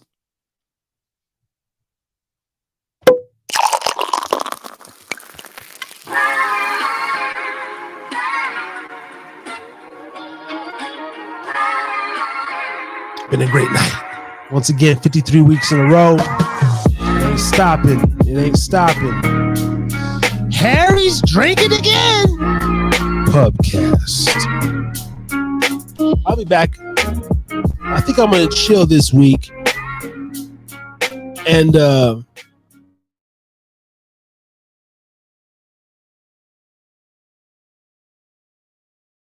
part 2, solo dolo. Just me in the building. We're going to have some fun. Psychic medium. And we're going to shoot the shit. He's going to promote his services. He's been on before. He was episode 40, T.N.R. Ray went in on him about the Bible and shit because he don't like mediums. But I'm going to be back with Artie next Thursday. Have some fun. We're going to have some fun. And the Tommy Chong interview should be out by then, man. Thank you to everybody. It's been a great fucking ride. And I'm blessed. And let us know what kind of content y'all want. Go into the community section. I did a poll, one of my first polls. You know, what kind of content do you want to see? Do you want religion? Do you want politics? Do you want more deep personal stories? Do you want sports? Do you want hip hop, urban culture? Let us know. I love looking at myself every week regardless, but damn, give us some feedback and let us know some of the guests that you want to see on the Harris's Drinking Again podcast, because I got a publicist and this motherfucker can reach out and make shit happen. So if you want to see us interviewed by somebody, drop the name in a comment, and salute to y'all. We'll be back next week. Chill. And it don't stop. Harry's drinking again. Podcast. Have a good night.